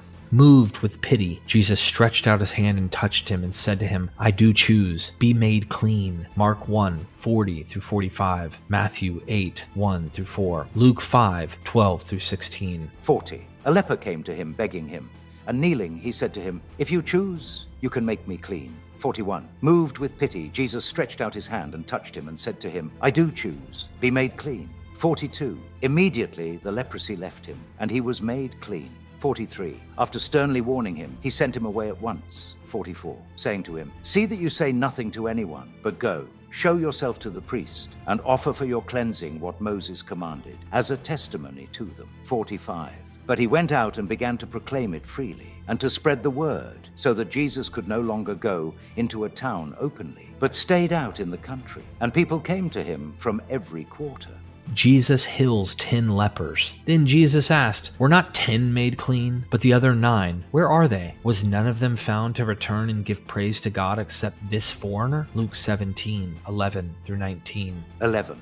On the way to Jerusalem, Jesus was going through the region between Samaria and Galilee. 12. As he entered a village, 10 lepers approached him. Keeping their distance, 13. They called out, saying, "Jesus, Master, have mercy on us." 14. When he saw them, he said to them, "Go and show yourselves to the priests." And as they went, they were made clean. 15. Then one of them, when he saw that he was healed, turned back, praising God with a loud voice. 16. He prostrated himself at Jesus' feet and thanked him, and he was a Samaritan. 17. Then Jesus asked, "Were not 10 made clean? But the other 9, where are they?" 18. Was none of them found to return and give praise to God, except this foreigner? 19. Then he said to him, "Get up and go on your way. Your faith has made you well." Jesus heals a man who is paralyzed, but so that you may know that the Son of Man has power on earth to forgive sins. And he said to the paralytic, "I say to you, stand up, take your mat, and go to your home." Mark 2, 1-12, Matthew 9, 1-8, Luke 5, 17-26. 1. And when he returned to Capernaum after some days, it was reported that he was at home. 2. So many gathered around that there was no longer room for them, not even in front of the door, and he was speaking the word to them. 3. Then some people came, bringing to him a paralyzed man, carried by 4 of them. 4. And when they could not bring him to Jesus because of the crowd, they removed the roof above him, and after having dug through it, they let down the mat on which the paralytic lay. 5. And when Jesus saw their faith, he said to the paralytic, "Son, your sins are forgiven." 6. Now some of the scribes were sitting there questioning in their hearts. 7. Why does this fellow speak in this way? It is blasphemy. Who can forgive sins but God alone? 8. At once Jesus perceived in his spirit that they were discussing these questions among themselves. And he said to them, "Why do you raise such questions in your hearts?" 9. Which is easier, to say to the paralytic, "Your sins are forgiven," or to say, "Stand up and take your mat and walk"? 10. But so that you may know that the Son of Man has power on earth to forgive sins. And he said to the paralytic. 11. I say to you, stand up, take your mat, and go to your home. 12. And he stood up and immediately took the mat and went out before all of them, so that they were all amazed and glorified God, saying, "We have never seen anything like this." Jesus heals the paralyzed servant of a centurion. And to the centurion Jesus said, "Go, let it be done for you according to your faith." The servant was healed in that hour. Matthew 8, 5-13. Luke 7, 1-10. 5. When he entered Capernaum, a centurion came to him appealing to him. And 6, saying, "Lord, my servant is lying at home, paralyzed, in terrible distress." 7. And he said to him, "I will come and cure him." 8. The centurion answered, "Lord, I am not worthy to have you come under my roof, but only speak the word, and my servant will be healed." 9. For I also am a man under authority, with soldiers under me, and I say to one, 'Go,' and he goes, and to another, 'Come,' and he comes, and to my slave, 'Do this,' and the slave does it." 10. When Jesus heard him, he was amazed and said to those who followed him, "Truly I tell you, in no one in Israel have I found such faith." 11. I tell you, many will come from east and west, and will eat with Abraham and Isaac and Jacob in the kingdom of heaven. 12. While the heirs of the kingdom will be thrown into the outer darkness, where there will be weeping and gnashing of teeth. 13. And to the centurion Jesus said, "Go, let it be done for you according to your faith." And the servant was healed in that hour. 2. This story would not be classified as a miracle story because, according to form criticism, the focus is on the faith exchange of the soldier and Jesus. But as far as content is concerned, Jesus is being approached by the centurion precisely because the soldier sees him as a healer with heavenly authority. Moreover, the fact that the centurion's servant is healed from a distance emphasized Jesus' empowerment from heaven, which demonstrates itself in the most compassionate ways. Jesus heals the sick child of a royal official. Jesus said to him, "Go, your son will live." The man believed the word that Jesus spoke to him. As he was going down, his slaves met him and told him that his child was alive. John 4, 46-54. 46. Then he came again to Cana in Galilee, where he had changed the water into wine. Now there was a royal official whose son lay ill in Capernaum. 47. When he heard that Jesus had come from Judea to Galilee, he went and begged him to come down and heal his son, for he was at the point of death.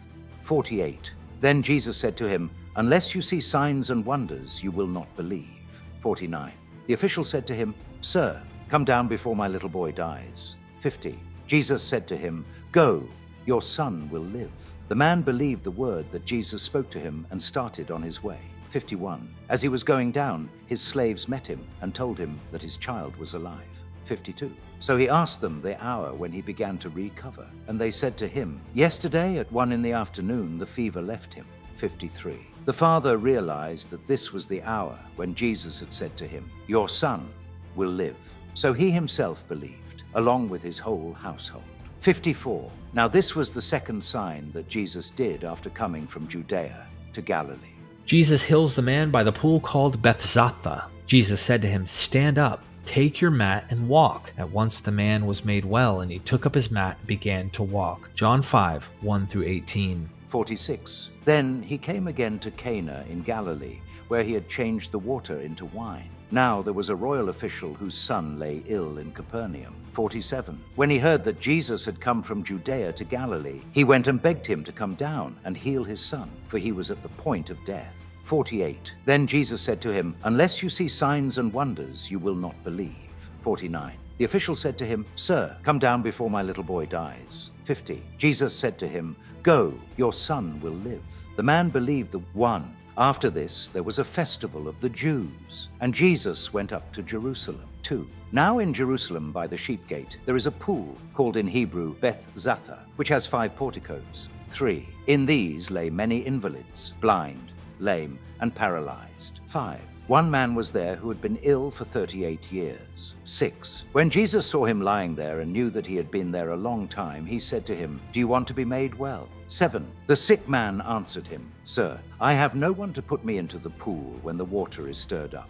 And while I am making my way, someone else steps down ahead of me." 8. Jesus said to him, "Stand up, take your mat and walk." 9. At once the man was made well, and he took up his mat and began to walk. 10. Now that day was a Sabbath. So the Jews said to the man who had been cured, "It is the Sabbath. It is not lawful for you to carry your mat." 11. But he answered them, "The man who made me well said to me, 'Take up your mat and walk.'" 12. They asked him, "Who is the man who said to you, 'Take it up and walk'?" 13. Now the man who had been healed did not know who it was, for Jesus had disappeared in the crowd that was there. 14. Later, Jesus found him in the temple and said to him, "See, you have been made well.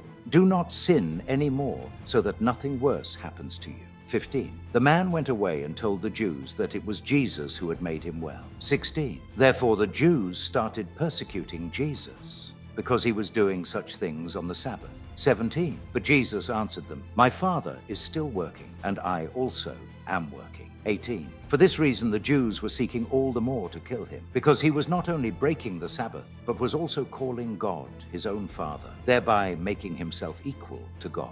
Jesus heals a man withered hand on the Sabbath. He looked around at them with anger. He was grieved at their hardness of heart and said to the man, "Stretch out your hand." He stretched it out, and his hand was restored. Mark 3, 1-6, Matthew 12, 9-14, Luke 6, 17 through 19. 1. Again he entered the synagogue, and a man was there who had a wither-red hand.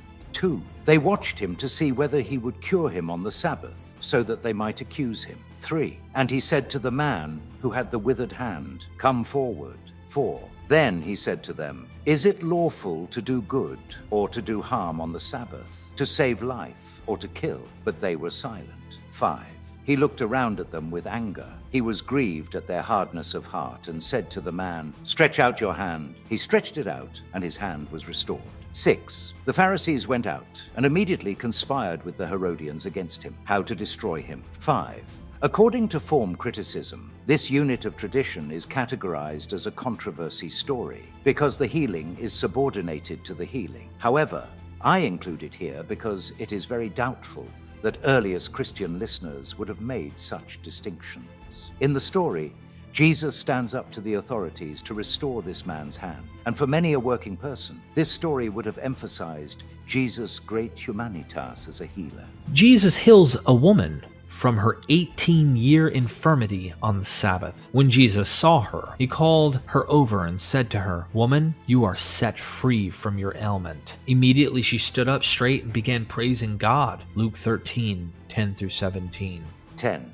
Now he was teaching in one of the synagogues on the Sabbath. 11. And just then there appeared a woman with a spirit that had crippled her for 18 years. She was bent over and was quite unable to stand up straight. 12.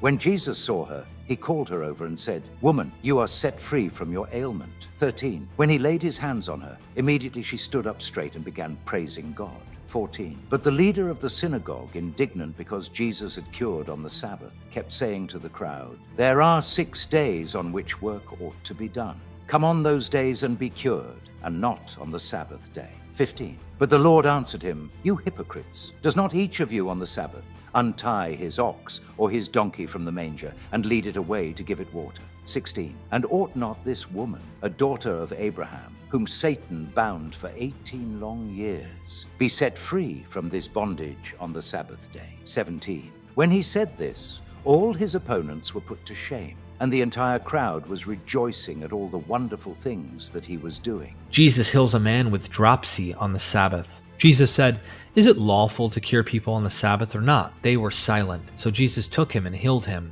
and sent him away. Luke 14, 1-6. 1. On one occasion, when Jesus was going to the house of a leader of the Pharisees to eat a meal on the Sabbath, they were watching him closely. 2. Just then, in front of him, there was a man who had dropsy. 3. And Jesus asked the lawyers and Pharisees, "Is it lawful to cure people on the Sabbath or not?" 4. But they were silent. So Jesus took him and healed him and sent him away. 5. Then he said to them, "If one of you has a child or an ox that has fallen into a well, will you not immediately pull it out on the Sabbath day?" 6. And they could not reply to this. Jesus heals a woman suffering from hemorrhage for 12 years. She said, "If I but touch his clothes, I will be made well." Immediately her hemorrhage stopped, and she felt in her body that she was healed of her disease. Mark 5, 21-34, Matthew 9, 18-26, Luke 8, 40-48. 21. When Jesus had crossed again in the boat to the other side, a great crowd gathered around him, and he was by the sea. 22. Then one of the leaders of the synagogue named Jairus came, and when he saw him, fell at his feet. 23. And begged him repeatedly, "My little daughter is at the point of death. Come and lay your hands on her, so that she may be made well and live. 24. So he went with him, and a large crowd followed him and pressed in on him. 25. Now there was a woman who had been suffering from hemorrhages for 12 years. 26. She had endured much under many physicians, and had spent all that she had, and she was no better, but rather grew worse. 27. She had heard about Jesus and came up behind him in the crowd and touched his cloak. 28. For she said, "If I but touch his clothes, I will be made well." 29. Immediately her hemorrhage stopped, and she felt in her body that she was healed of her disease. 30. Immediately aware that power had gone forth from him, Jesus turned about in the crowd and said, "Who touched my clothes?" 31. And his disciples said to him, "You see the crowd pressing in on you. How can you say, 'Who touched me?'" 32. He looked all around to see who had done it. 33. But the woman, knowing what had happened to her, came in fear and trembling, fell down before him, and told him the whole truth. 34. He said to her, "Daughter, your faith has made you well. Go in peace and be healed of your disease." Jesus heals a man who is deaf and has a speech impediment. Then looking up to heaven, he sighed and said to him, "Ephphatha," that is, to be opened. And immediately his ears were opened, his tongue was released, and he spoke plainly. Mark 7:31-37, Matthew 15:29-31. 31. Then he returned from the region of Tyre and went by way of Sidon towards the Sea of Galilee in the region of the Decapolis. 32. They brought to him a deaf man who had an impediment in his speech, and they begged him to lay his hand on him. 33. He took him aside in private, away from the crowd, and put his fingers into his ears, and he spat and touched his tongue. 34. Then, looking up to heaven, he sighed and said to him, "Ephphatha," that is, "be opened." 35. And immediately his ears were opened, his tongue was released, and he spoke plainly. 36. Then Jesus ordered them to tell no one, but the more he ordered them, the more zealously they proclaimed it. 37. They were astounded beyond measure, saying, "He has done everything well. He even makes the deaf to hear and the mute to speak." Jesus heals the blind man of Bethsaida. Jesus laid his hands on his eyes again, and he looked intently, and his sight was restored, and he saw everything clearly. Mark 8:22-26. 22. They came to Bethsaida. Some people brought a blind man to him and begged him to touch him. 23. He took the blind man by the hand and led him out of the village. And when he had put saliva on his eyes and laid his hands on him, he asked him, "Can you see anything?" 24. And the man looked up and said, "I can see people, but they look like trees walking." 25. Then Jesus laid his hands on his eyes again, and he looked intently, and his sight was restored, and he saw everything clearly. 26. Then he sent him away to his home, saying, "Do not even go into the village." Jesus heals the blind man, Bartimaeus. The blind man said to Jesus, "Master, let me see again." Jesus said to him, "Go, your faith has been made you well." Immediately he regained his sight and followed him on the way. Mark 10:46-52, Matthew 20:29-34, Luke 18:35-43. 46. They came to Jericho. As he and his disciples and a large crowd were leaving Jericho, Bartimaeus, son of Timaeus, a blind beggar, was sitting by the roadside. 47. When he heard that it was Jesus of Nazareth, he began to shout out and say, "Jesus, Son of David, have mercy on me." 48. Many sternly ordered him to be quiet, but he cried out even more loudly, "Son of David, have mercy on me." 49. Jesus stood still and said, "Call him here." And they called the blind man, saying to him, "Take heart, get up, he is calling you." 50. So throwing off his cloak, he sprang up and came to Jesus. 51. Then Jesus said to him, "What do you want me to do for you?" The blind man said to him, "My teacher, let me see again." 52. Jesus said to him, "Go, your faith has made you well." Immediately he regained his sight and followed him on the way. Jesus heals a man born blind. Jesus spat on the ground and made mud and saliva and spread the mud on the man's eyes, saying to him, "Go, wash in the pool of Siloam." Then he went and washed and came back, able to see. John 9:1-41. 1. As he walked along, he saw a man blind from birth. 2. His disciples asked him, "Rabbi, who sinned, this man or his parents, that he was born blind?" 3. Jesus answered, "Neither this man nor his parents sinned. He was born blind so that God's works might be revealed in him. 4. We must work the works of him who sent me while it is day. Night is coming when no one can work."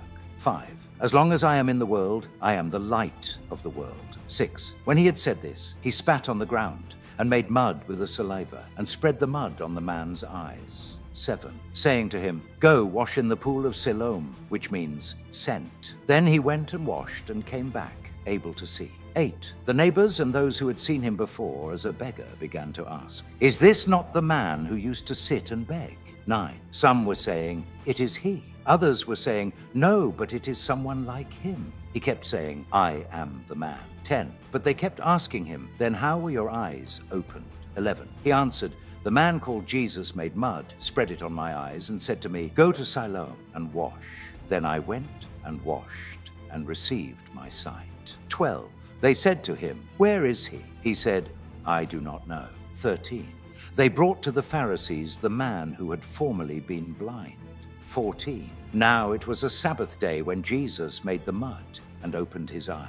15. Then the Pharisees also began to ask him how he had received his sight. He said to them, "He put mud on my eyes. Then I washed, and now I see." 16. Some of the Pharisees said, "This man is not from God, for he does not observe the Sabbath." But others said, "How can a man who is a sinner perform such signs?" And they were divided. 17. So they said again to the blind man, "What do you say about him? It was your eyes he opened." He said, "He is a prophet." 18. The Jews did not believe that he had been blind and had received his sight, until they called the parents of the man who had received his sight, 19, and asked them, "Is this your son, who you say was born blind? How then does he now see?" 20. His parents answered, "We know that this is our son, and that he was born blind." 21. But we do not know how it is that now he sees, nor do we know who opened his eyes. Ask him, he is of age. He will speak for himself.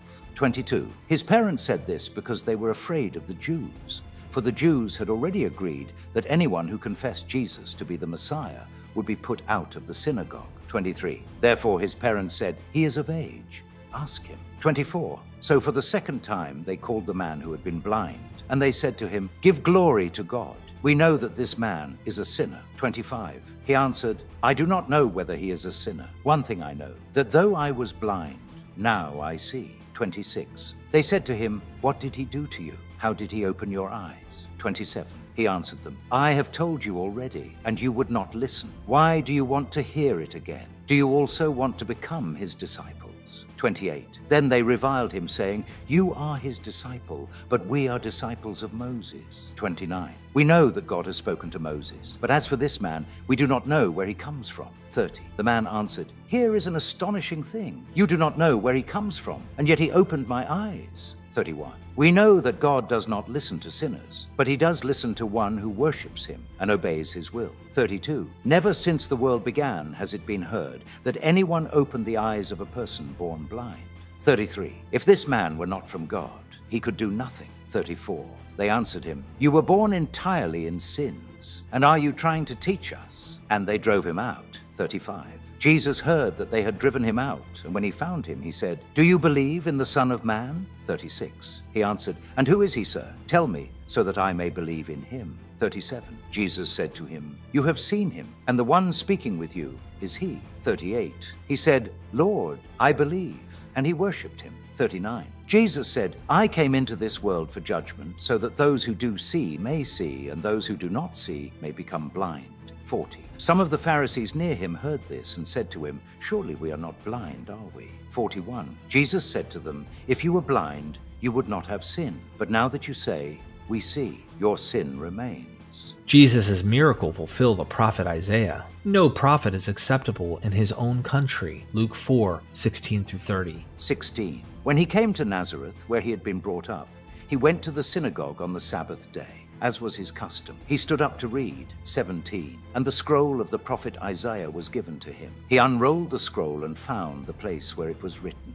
18. The Spirit of the Lord is upon me, because he has anointed me to bring good news to the poor. He sent me to proclaim release to the captives, and recovering of sight to the blind, to let the oppressed go free. 19. To proclaim the year of the Lord's favor. 20. And he rolled up the scroll, gave it to the attendant, and sat down. The eyes of all in the synagogue were fixed on him. 21. Then he began to say to them, "Today this scripture has been fulfilled in your hearing." 22. All spoke well of him, and were amazed at the gracious words that came from his mouth. They said, "Is not this Joseph's son?" 23. He said to them, "Doubtless you will quote to me this proverb, 'Doctor, cure yourself.' And you will say, 'Do here also in your hometown the things that we have heard you did at Capernaum.'" 24. And he said, "Truly I tell you, no prophet is accepted in the prophet's hometown." 25. But the truth is, there were many widows in Israel in the time of Elijah, when the heaven was shut up 3 years and 6 months, and there was a severe famine over all the land. 26. Yet Elijah was sent to none of them, except to a widow at Zarephath in Sidon. 27. There were also many lepers in Israel in the time of the prophet Elisha, and none of them was cleansed except Naaman the Syrian. 28. When they heard this, all in the synagogue were filled with rage. 29. They got up, drove him out of the town, and led him to the brow of the hill on which their town was built, so that they might hurl him off the cliff.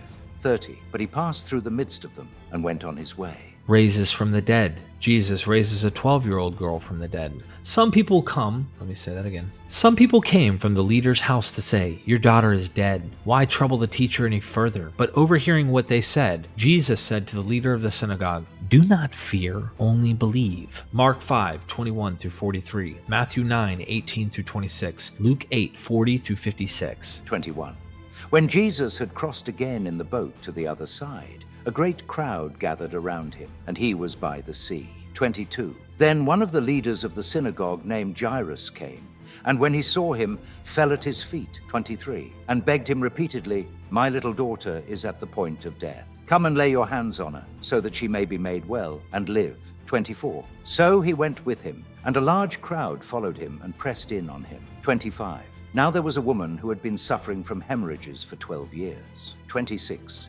She had endured much under many physicians, and had spent all that she had, and she was no better, but rather grew worse. 27. She had heard about Jesus and came up behind him in the crowd and touched his cloak. 28. For she said, "If I but touch his clothes, I will be made well." 29. Immediately her hemorrhage stopped, and she felt in her body that she was healed of her disease. 30. Immediately aware that power had gone forth from him, Jesus turned about in the crowd and said, "Who touched my clothes?" 31. And his disciples said to him, "You see the crowd pressing in on you. How can you say, 'Who touched me?'" 32. He looked all around to see who had done it. 33. But the woman, knowing what had happened to her, came in fear and trembling, fell down before him, and told him the whole truth. 34. He said to her, "Daughter, your faith has made you well. Go in peace and be healed of your disease." 35. While he was still speaking, some people came from the leader's house to say, "Your daughter is dead.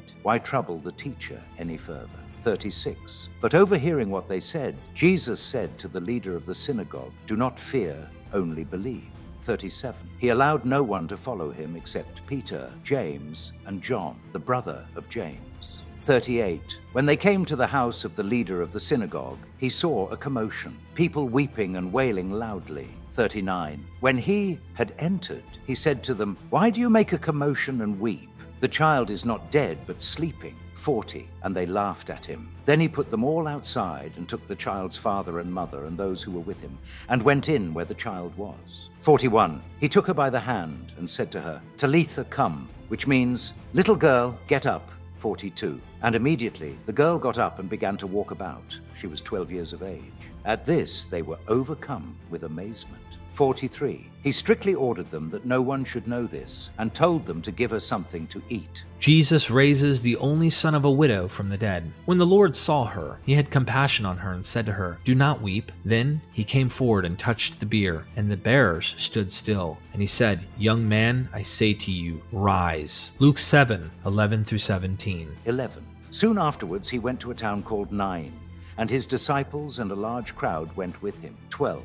As he approached the gate of the town, a man who had died was being carried out. He was his mother's only son, and she was a widow, and with her was a large crowd from the town. 13. When the Lord saw her, he had compassion on her and said to her, "Do not weep." 14. Then he came forward and touched the bier, and the bearers stood still. And he said, "Young man, I say to you, rise." 15. The dead man sat up and began to speak, and Jesus gave him to his mother. 16. Fear seized all of them, and they glorified God, saying, "A great prophet has risen among us, and God has looked favorably on his people." 17. This word about him spread throughout Judea and all the surrounding country.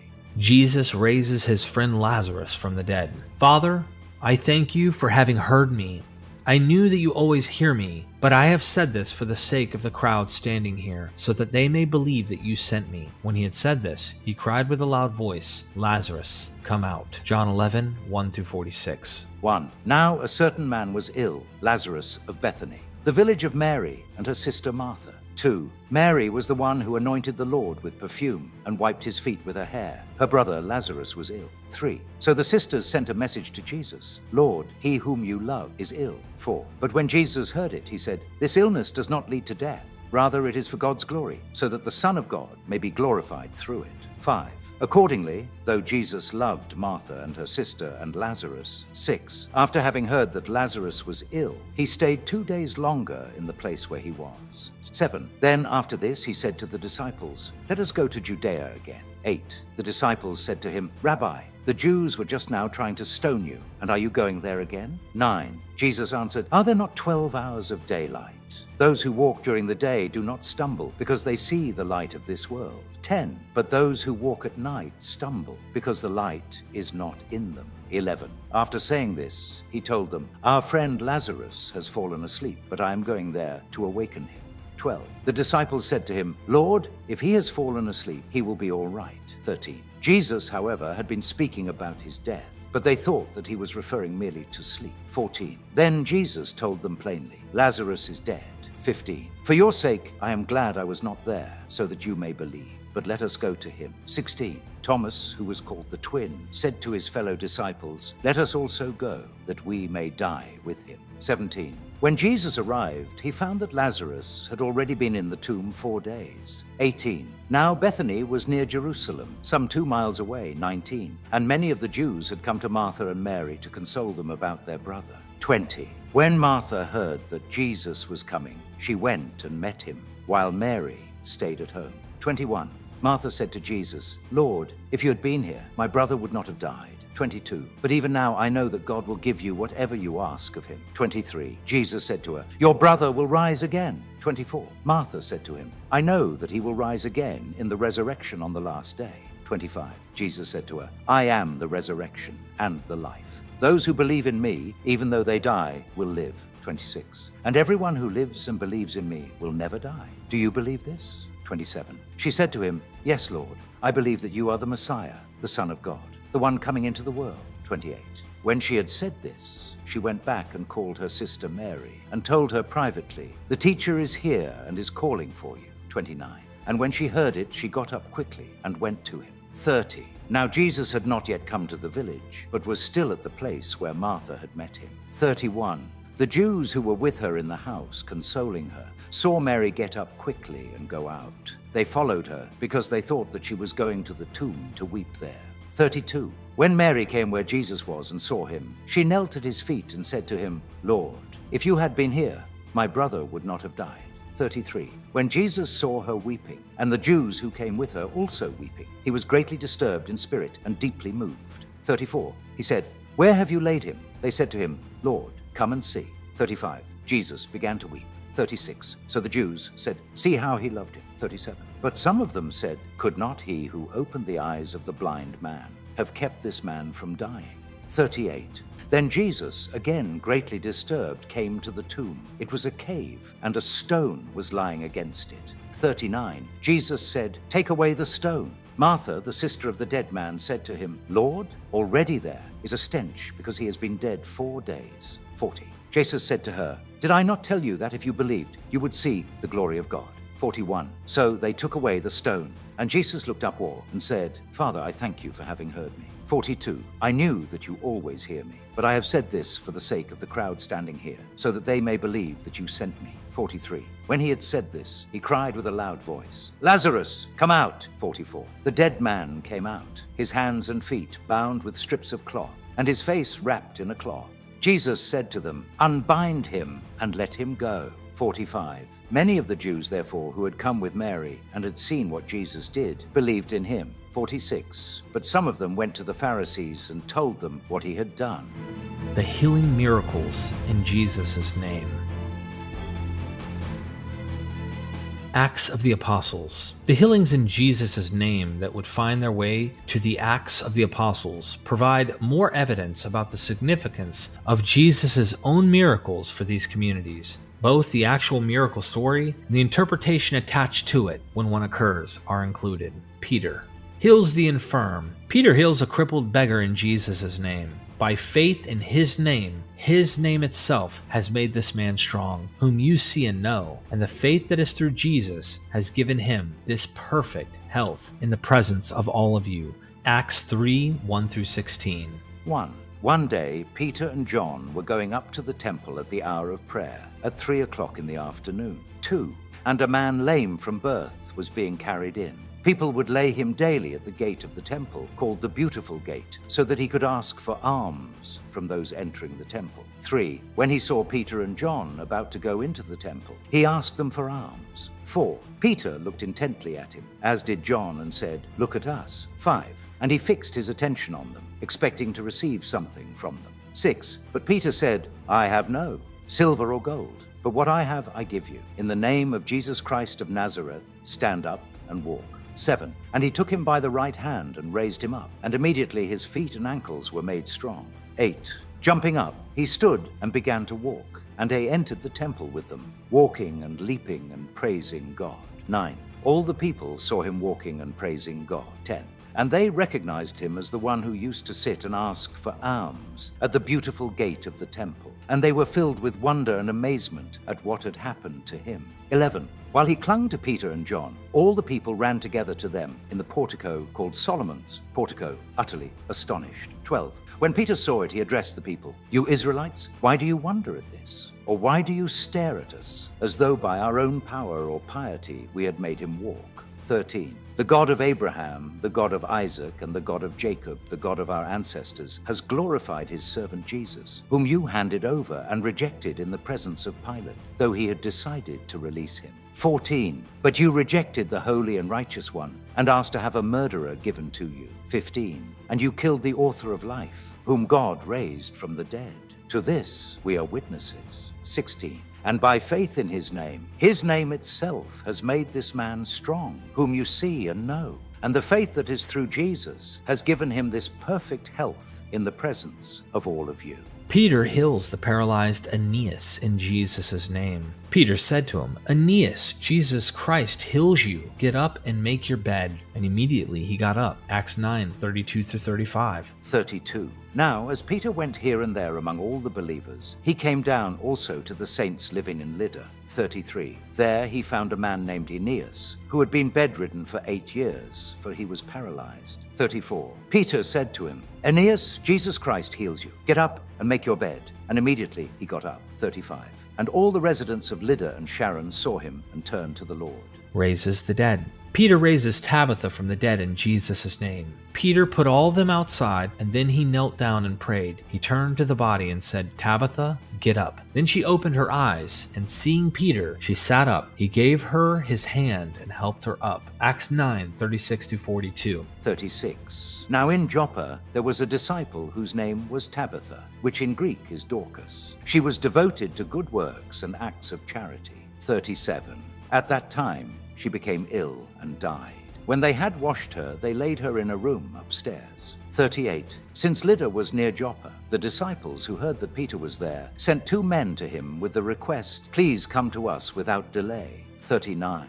So Peter got up and went with them, and when he arrived, they took him to the room upstairs. All the widows stood beside him, weeping and showing tunics and other clothing that Dorcas had made while she was with them. 40. Peter put all of them outside, and then he knelt down and prayed. He turned to the body and said, "Tabitha, get up." Then she opened her eyes, and seeing Peter, she sat up. 41. He gave her his hand and helped her up. Then calling the saints and widows, he showed her to be alive. 42. This became known throughout Joppa, and many believed in the Lord. Paul heals the infirm. Paul is given his sight by Ananias in Jesus' name. Saul is blinded by the light from heaven. Acts 9, 1-9. 1.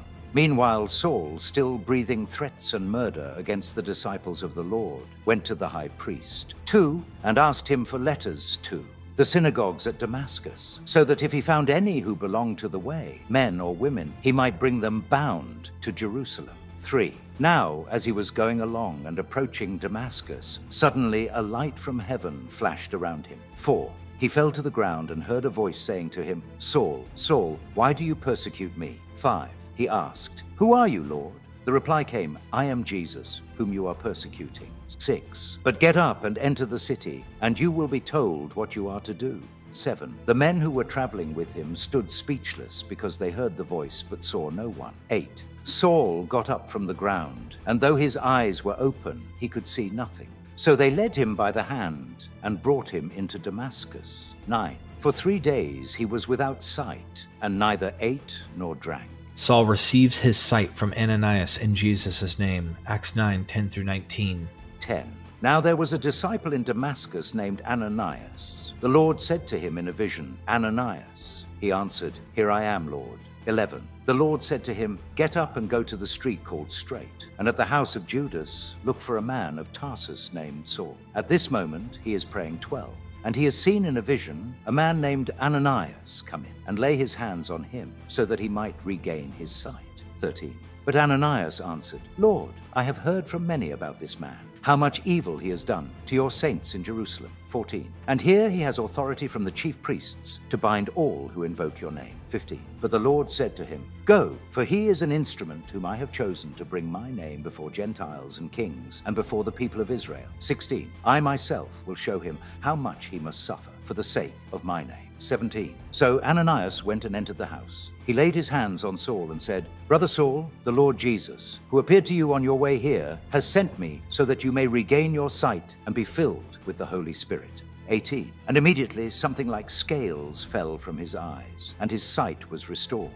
Then he got up and was baptized. 19. And after taking some food, he regained his strength. Paul cures a lame man. When the crowd saw what Paul had done, they shouted in the Lycaonian language, The gods have come down to us in human form. Acts 14:8-18. 8. In Lystra there was a man sitting who could not use his feet and had never walked, for he had been crippled from birth. 9. He listened to Paul as he was speaking, and Paul, looking at him intently and seeing that he had faith to be healed. 10. Said in a loud voice, Stand upright on your feet. And the man sprang up and began to walk. 11. When the crowd saw what Paul had done, they shouted in the Lycaonian language, The gods have come down to us in human form. 12. Barnabas they called Zeus, and Paul they called Hermes because he was the chief speaker. 13. The priest of Zeus, whose temple was just outside the city, brought oxen and garlands to the gates. He and the crowds wanted to offer sacrifice. 14. When the apostles Barnabas and Paul heard of it, they tore their clothes and rushed out into the crowd, shouting. 15. Friends, why are you doing this? We are mortals just like you, and we bring you good news, that you should turn from these worthless things to the living God, who made the heaven and the earth and the sea, and all that is in them. 16. In past generations, he allowed all the nations to follow their own ways. 17. Yet he has not left himself without a witness in doing good, giving you rains from heaven and fruitful seasons, and filling you with food and your hearts with joy. 18. Even with these words, they scarcely restrained the crowds from offering sacrifice to them. Paul raises the dead. But Paul went down and bending over him, took him in his arms and said, Do not be alarmed, for his life is in him. Acts 20:7-12. 7. On the first day of the week, when we met to break bread, Paul was holding a discussion with them. Since he intended to leave the next day, he continued speaking until midnight. 8. There were many lamps in the room upstairs where we were meeting. 9. A young man named Eutychus, who was sitting in the window, began to sink off into a deep sleep, while Paul talked still longer. Overcome by sleep, he fell to the ground 3 floors below and was picked up dead. 10. But Paul went down, and bending over him, took him in his arms and said, Do not be alarmed, for his life is in him. 11. Then Paul went upstairs, and after he had broken bread and eaten, he continued to converse with them until dawn. Then he left. 12. Meanwhile, they had taken the boy away alive, and were not a little comforted. Exorcisms Next.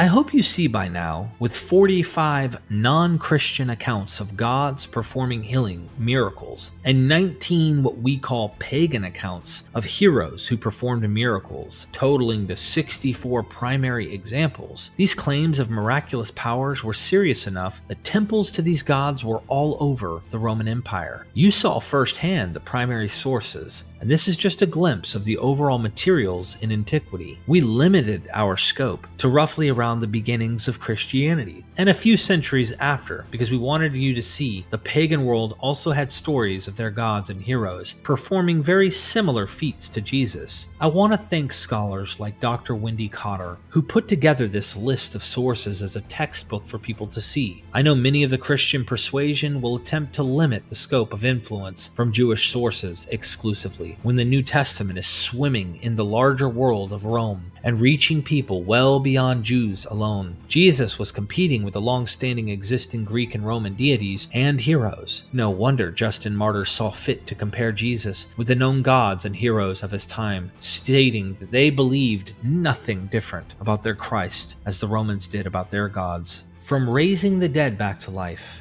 giving sight back to the blind, hearing to the deaf, lame, crippled, diseased, mute, and more, the Greek and Roman gods were already performing such miracles. Of course, we should have skepticism of these stories ever having happened, but this is no different to the Jesus traditions. The narratives of these healing miracles are all mythical and superstitious from MythVision's perspective. You can see this special pleading and critical thinking kicks in when those who favor their faith evaluate the other miraculous accounts. They are quick to discount the accounts of other figures. I think I would have more respect intellectually if they consistently accepted all of these miraculous events as likely having happened, since they do this with Jesus or the Jewish heroes. We should be consistent in being critical across the board. In the next documentary in this series of the miraculous, we will dive into the various exorcism sources from beyond the Jesus stories. I hope you will stay tuned. Like this video and descend into the comments section to let us know what you liked about this video. Please, I ask you, consider joining MythVision's Patreon and our YouTube membership to help us continue in this endeavor. Thank you for watching, and never forget,